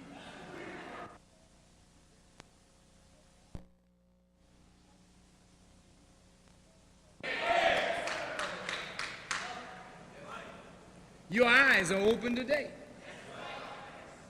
You may have come in here blind, but what I've said to you, your eyes are opening now. Your ears opening, and when you leave here, your tongue is going to start speaking. So the man already has opened the eyes of the blind, made the deaf hear, the dumb speak, and this is a dead nation that he's raising to life. I'm a witness bearer for Jesus. There's a balm in Gilead to make the wounded whole. There's a balm in Gilead to heal the sin-sick soul. I didn't know that God had given me the power to heal people. I didn't know that. I got a brother here with me, Brother Akbar, who was with me and been with me. How long, Brother Akbar? 26 years. In New York City, a brother had a muscular disease, could not walk. Am I telling the truth, brother? The brother wanted to say something to the Muslim community.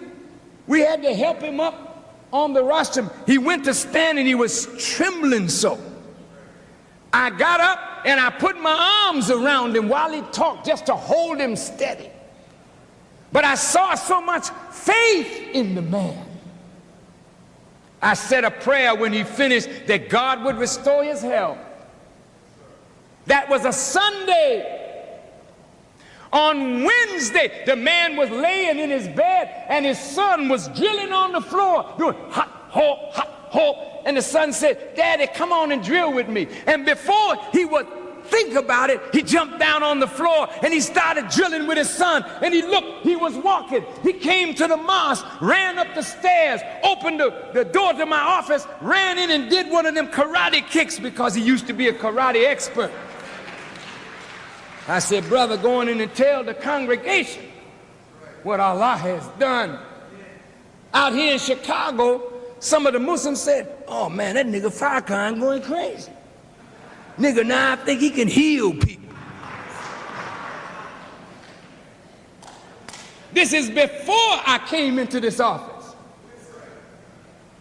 I was in Columbus, Ohio. A woman came to me with her baby and asked me to bless her baby.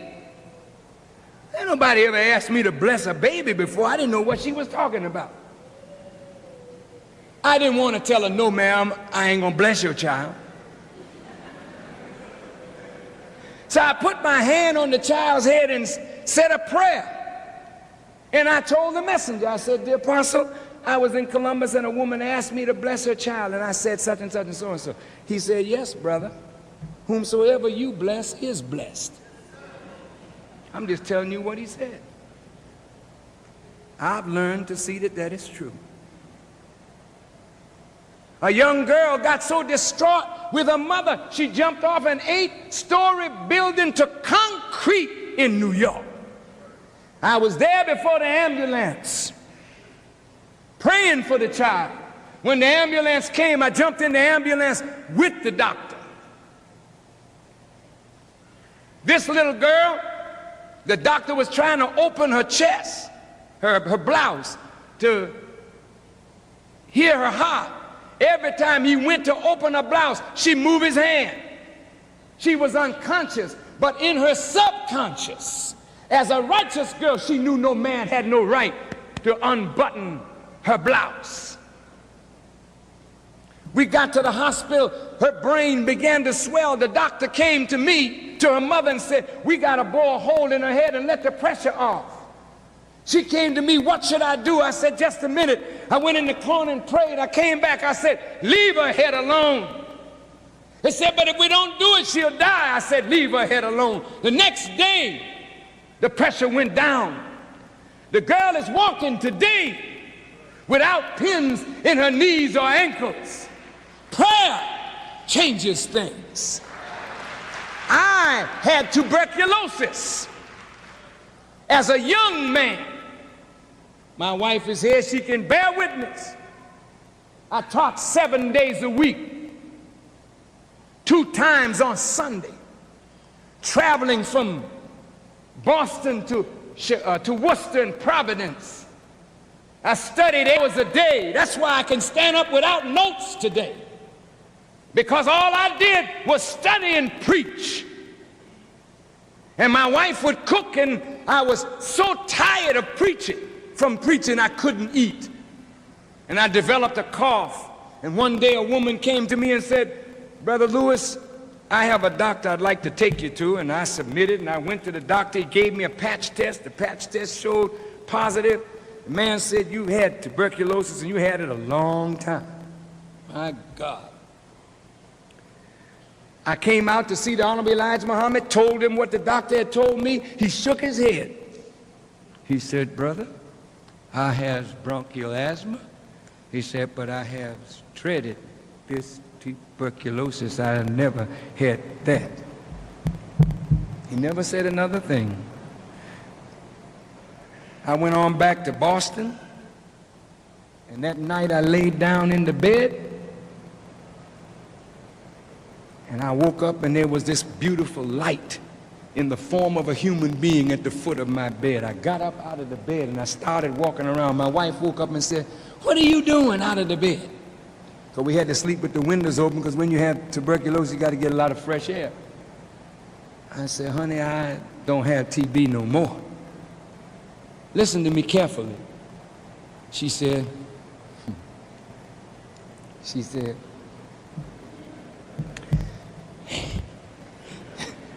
I ain't gonna tell you what she said.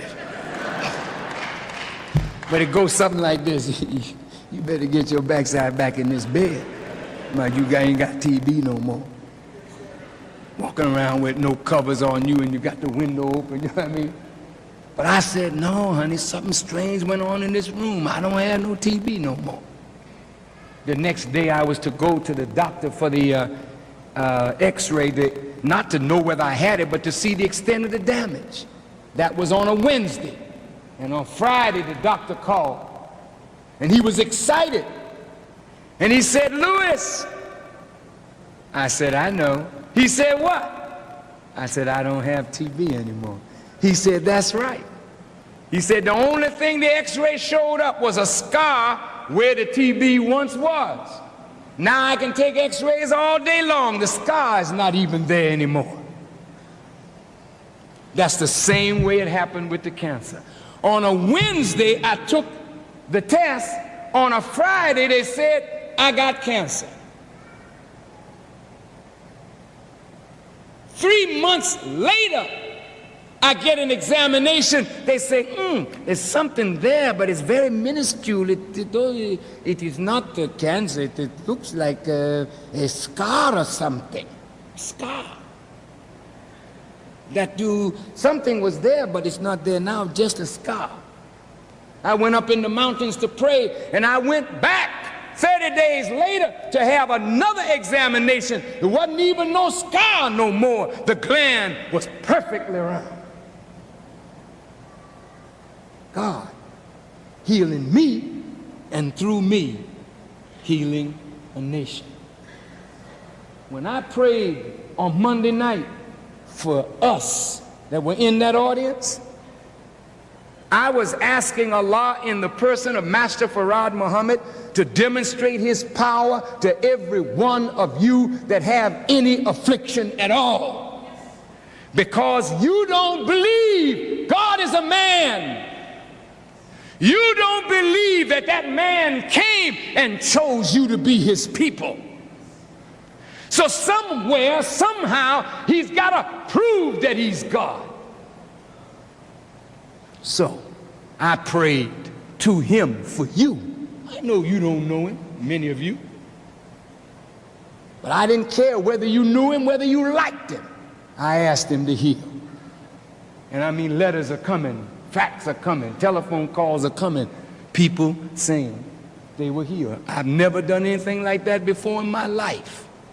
And I hope that a whole lot of people don't come around the house in wheelchairs and whatnot asking Brother Farrakhan to perform some miracle, because that's not my mission. But what I failed to say on Monday night was, I went up in the mountain to pray for my enemies. And I was going to pray that God kill every one of them. No, listen. I was so angry that some black people shot our brother captain in Baltimore, fired into his car 17 times, and with 3 bullets in him, his foot on the gas pedal and his head down. He drove the car turning corners, and they turning with him, firing. He made it over a 7-foot fence with 3 bullets in him, and woke up one of the brothers who took him to the hospital, and within 48 hours he was back on the street. Allah is God. But I was so angry, I took that personal. Because the enemy is so angry with our success now, they want to pick off the leaders of the nation, the strong helpers of the nation, one by one. So I said, to hell with this. I'm going up in the mountain and I'm going to talk to God and ask him to kill every one of my enemies. And when I went up in the mountain to thank God for my healing, and to pray for my enemies. He told me that that wasn't the right prayer. You don't pray and ask God to kill your enemies when you're sent to deliver. Your people who are your enemies, but they're your enemies because they don't know any better. Those that aggress us, they won't aggress us anymore. It's very serious now. We will never be the aggressor. But anybody that comes against us, according to this book, don't spare them, brothers. Don't spare them. If they come after you with a gun, and Allah spares your life, and you hear the gun click and click, that's God. Take the gun from them and see, will he be as merciful to that person as he was to you? Kill them.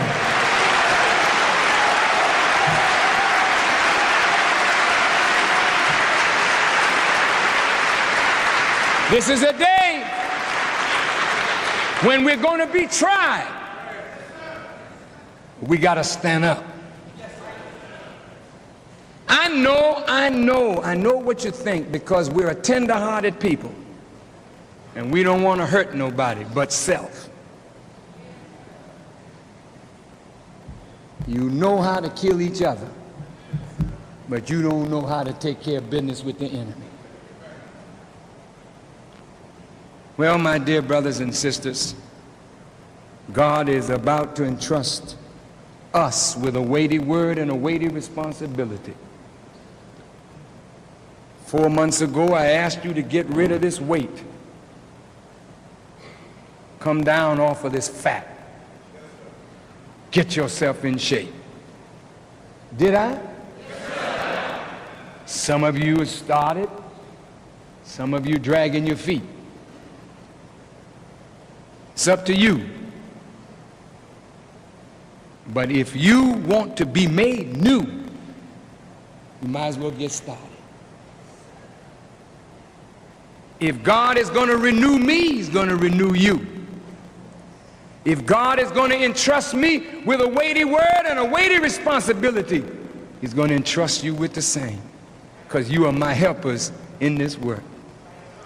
What I failed to tell you on Monday is that every one of you, no matter what your sins are, they have been forgiven. No, think, listen. I don't care what your sins are. That's one of the things I was supposed to say from the guidance of God that I received up in the mountain, that he's given us a chance now to get it right. So he himself took off of us the burden of our sins. I wanted you to know that. Well, suppose I committed murder.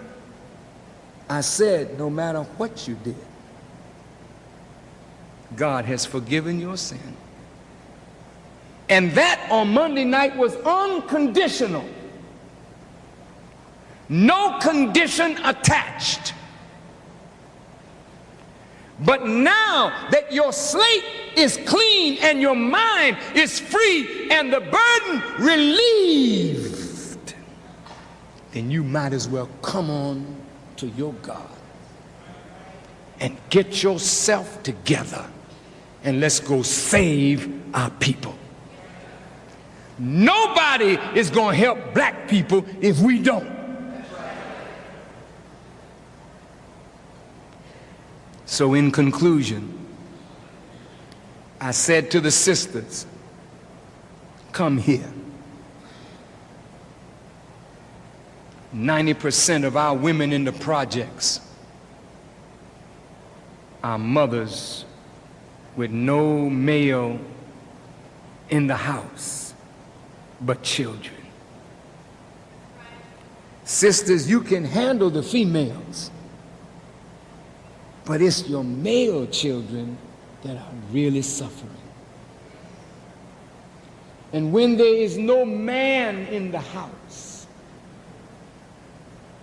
that little boy has no one to cling to but those rotten examples that he meets as he goes out in the streets to play. I say, sisters, come here, because we are your brothers, and your sons are our nephews. And every one of these Muslims,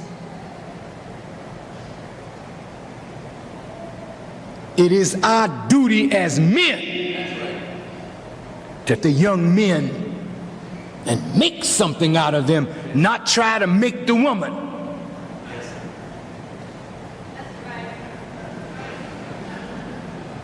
Sister, I came to look after your son.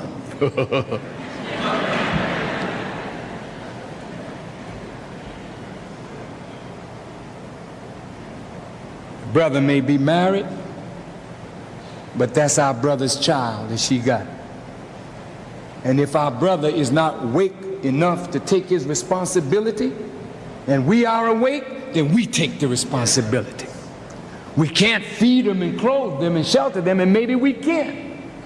But one thing we can do is give them a good, strong, righteous image that they can come up and have a chance to be a better man for the young girls that you are bringing to birth. I talk to you about fear.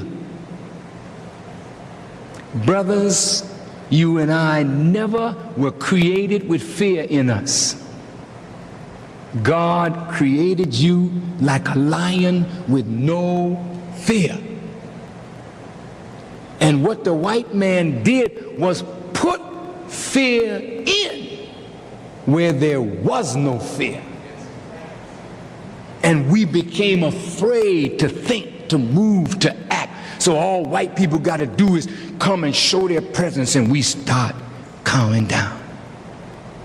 But brothers, when you get to know Allah and to fear only God, that's the only one that fear should be in you for, is God. Then all creation becomes your servant. Come out of fear by fearing God. And when you become afraid of God and nobody else, you're free, brothers. And then we will be like the lion that sits in the desert called the Sphinx. When we roar, everything in the jungle will keep quiet. When you become the lion, white folk will become the lamb. I don't think the lamb and the lion will lay down together, but it means the lamb-like nature of the black man and the lion-like nature is in the same man, and they will lie down together, the two natures together.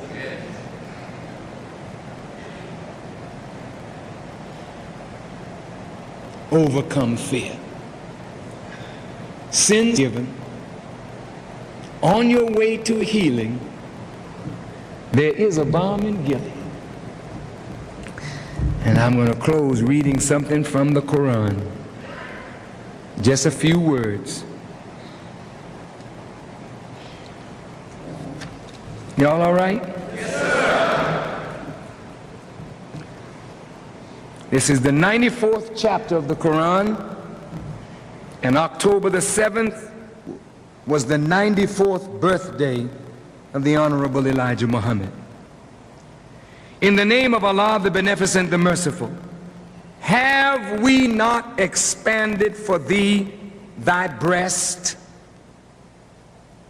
and removed from thee thy burden which weighed down thy back, and exalted for thee thy mention? Surely with difficulty is ease. And then Allah repeats it. With difficulty is surely ease. So when you are free from anxiety, work hard and make thy Lord thy exclusive object. Brothers and sisters, in order for us as a people to love each other, our breast has to be expanded.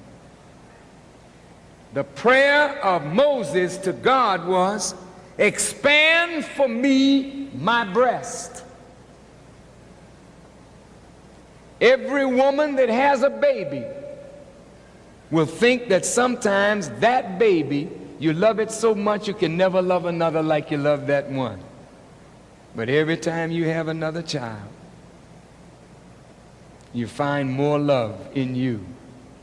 And when you get the third child or the fourth child or the fifth child, there's still more love in you. And when you don't have children anymore, you can still love somebody else's child. Your breast continues to expand. Moses' mission was a big mission. So he needed a breast. You know, like when you take in more air, they measure your chest, deflate it, then they say, breathe in, and you breathe in, the chest lifts, it's expanded. What does that mean? We need a greater capacity for inspiration and a greater heart to teach that inspiration to the multitudes of the people. So God is telling Muhammad that I've expanded for you your breast, and I remove from you that burden. Sin is a burden. It's gone now. It's over. Your sins, he said, forgive them. In the book of Jeremiah, God says, I've taken your sins and I have cast them into the sea of forgetfulness. Man, you know we need a God like that, brother. Much as we messed up. That's a heck of a burden to be removed. Surely with difficulty is ease. And he repeats it again. Some scholars say, in the difficulty is the ease. And I bear witness. If you don't run from the difficulty, right in the difficulty you find the ease. I thank you for coming out today. I thank you for your attention. And I pray to Allah in the name of his messenger that you won't run from the difficulty of this hour, but in the very difficulty is ease. Let's take courage, face the difficulty, and let God bring the ease. And when he makes us free of anxiety, work hard, and let's make Allah our exclusive object. Thank you, and may Allah bless you as I greet you in peace. Assalamu alaikum.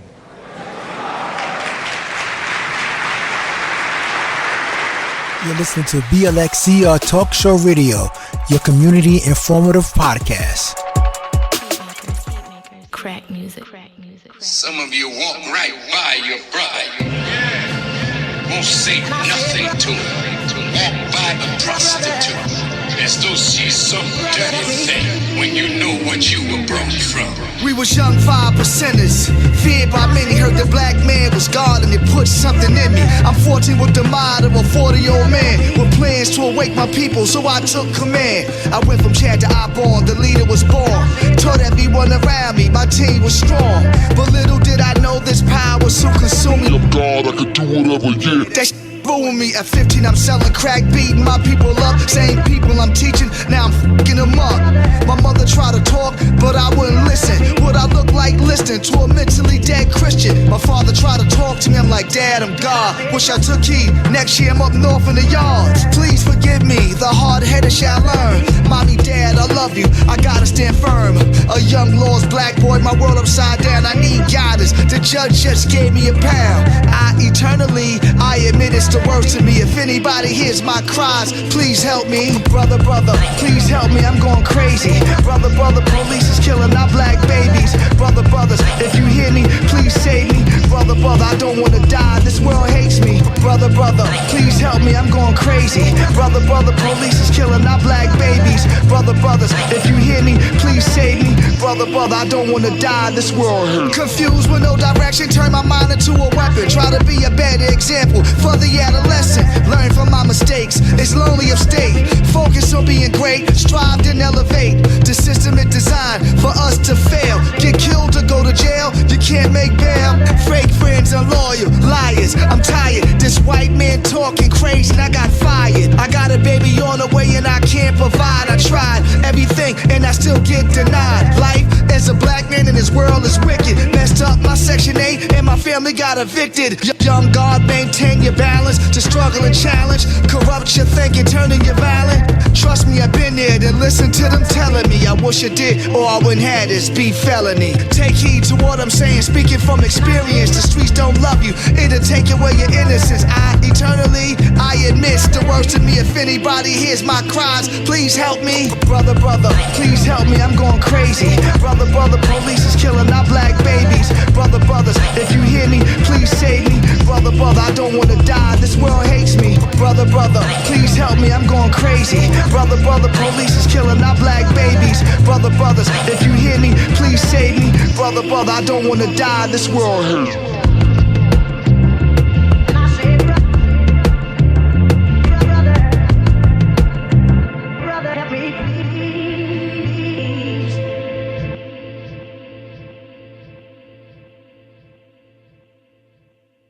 I can tell you I don't have money, but what I do have are a very particular set of skills. Skills I've acquired over a very long career. Skills that make me a nightmare for people like you. Always with me. Always with me. Ooh. Heat makers, crack music. Hey yo, I-Bone, what's good? It's your brother Louis Rich. Do what you do best. For real. Yo, ayo, fearlessness sounds like insanity to a coward. For the initiated, those who hold power. I heard y'all was looking for me, but couldn't find me. I'm in a hood near you with 1,000 bow ties behind me. Moving like the black arm move, you know how I do. Violence undeniable, come marvel at my gospel new. Blue and cream, heavy cup, denim jeans, chain glittery, diamonds all in it. Check out my gleam, I'm treacherous. Double clutch the M6 specialist. German engineering, modified suspension, gold medalist. Twin rhinos, custom embossed, gated albino. Amazing interest, swam the Pacific, catch me in Cairo. My catalog much better than yours. Much fabulous for torrential downpour when I borns at war. Gargantua, only built. Shiloh chef, rock the tarantula. Ice water, still slamming ya. Only God is game, life jumped us in. Nighted by the night for the sins we did after 10. We had to spin who you slid, what you sold, how much ships you making, brother, why? I survived, that's initiation. There it go. Earth just training for gods. When we die, that's initiation. Cut from a cloth that's born a chef in Hell's Kitchen. The initiation. As we better our lives, steady moving in fives. Rhino power, mixed with Minga powder in my vibes. Elements, fixed with elegance, intelligence, arsonists. Whoever want parts of this, let's ride. Alliances form, my clients are swarm. Drinking black tea somewhere in the Red Sea, warm. Pharaohs, black Camaros and camels with blamos that blow trucks up, lift the panels. Gangs in London, I came with gunmen, I flame redundant. With more smoke, let 40 more come in. Teams get slaughtered, I ordered it. Jaws get broke, the flows they get recorded. Reckless, specialist, check Smith, Tech Smith. New necklace, Lexus, Malcolm X cassette shit. Glory and gain, we won any territory. Bring it to us, from dusk to dawn, you've been warned. Only God is game, life jumped us in. Nighted by the night for the sins we did after 10. We had to spin who you slid, what you sold, how much ships you making, brother, why? I survived, that's initiation. Earth just training for gods. When we die, that's initiation. Cut from a cloth that's born a chef in Hell's Kitchen. The initiated. The initiated. You know how it pops. Shout to the real. All day, ayo. Hold it down. Get it. Keep getting it. Uno.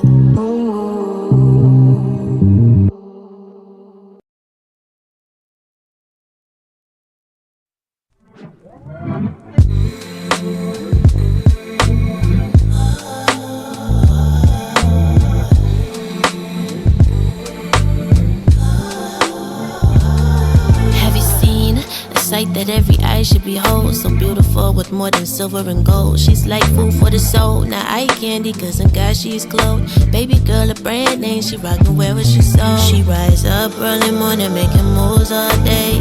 Always bow down, don't forget to pray. Cook that good food, know her family straight. She humble with grace, no sacrifices too great for her. She's so wise and strong, won't compromise. Know where her value lies. Open mind, closed eyes. Emanates, eminence, radiates, elegance. You need proof, God exists, she is the evidence. Cause you are.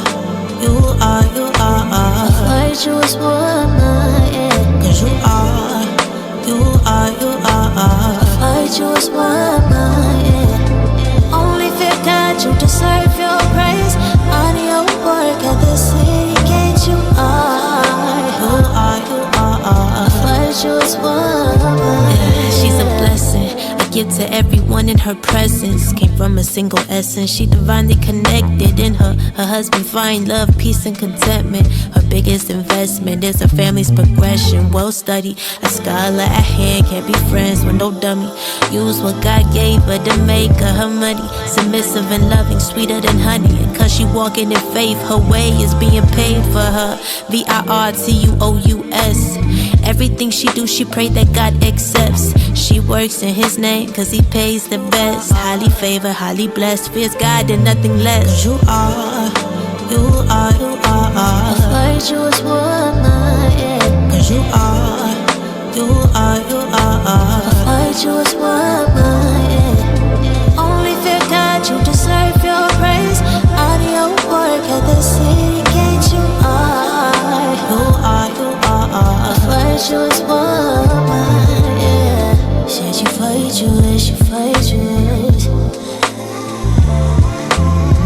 Said you virtuous, you virtuous. Yeah. Said you virtuous, you virtuous.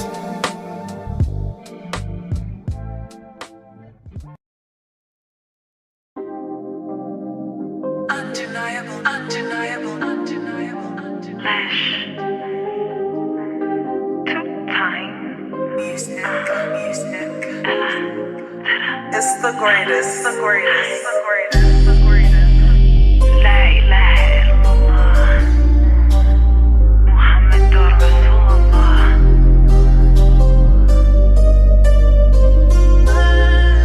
Shukran Allah. Who do you love? Allah. Who do you fear? Allah. Who would you cry for? Allah. Who would you die for? Allah. Who do you love? Allah. Who do you fear? Allah. Who would you cry for? Allah. Who would you die for? La ilaha illallah. La ilaha illallah. La ilaha illallah. La ilaha illallah. La ilaha illallah. La ilaha illallah. La ilaha illallah. La ilaha illallah. People suffer around the world, and here we live in abundance. We spend our life chasing a bag, and when we get it, we're nothing. Neglected charity on the way, yeah. So we fall, ooh, our harsh humbling. So we call upon his name and pay neglected to say thanks. So when I pray, I say, Alhamdulillahi Rabbil Alameen. All praise due to the Supreme Being. Without his mercy, where would we be? He chose us to be a part of a world that's free. And once a year, a mere sacrifice all we need. We need that Ramadan, fasting with the sun's presence. No food nor drink, give your coins to those in need. Get the blessings, fully focused on these good deeds. Accumulating this billahi Rabbil Alameen. Who do you love? Allah. Who do you fear? Allah. Who would you cry for? Allah. Who would you die for? Allah. Who do you love? Allah. Who do you fear? Allah. Who would you cry for? Allah. Who would you die for? La ilaha illallah. illallah, la ilaha illallah, la ilaha illallah, la ilaha illallah, la ilaha illallah, la ilaha illallah, la ilaha illallah. Second verse is dedicated just to saying thanks. I have my life to figure out how to get things right. It doesn't matter what anyone else thinks. I'm here, that means he isn't finished with me yet. I'm not as good as I'm gonna be, but I'm better than I was in them streets. Allah has gifted me with this beat, and for that to him I give glory. And I'm fighting the good fight, it's the Ummah fighting with me. She high when I open my eyes, but the Ummah fighting with me. I was sore, flaws and all, because I bore witness to my Lord, the one and only Lord, one and only Lord. I have bore witness to my Lord, yeah. We were sore, because we bore witness to our Lord. Flaws and all, we were sore,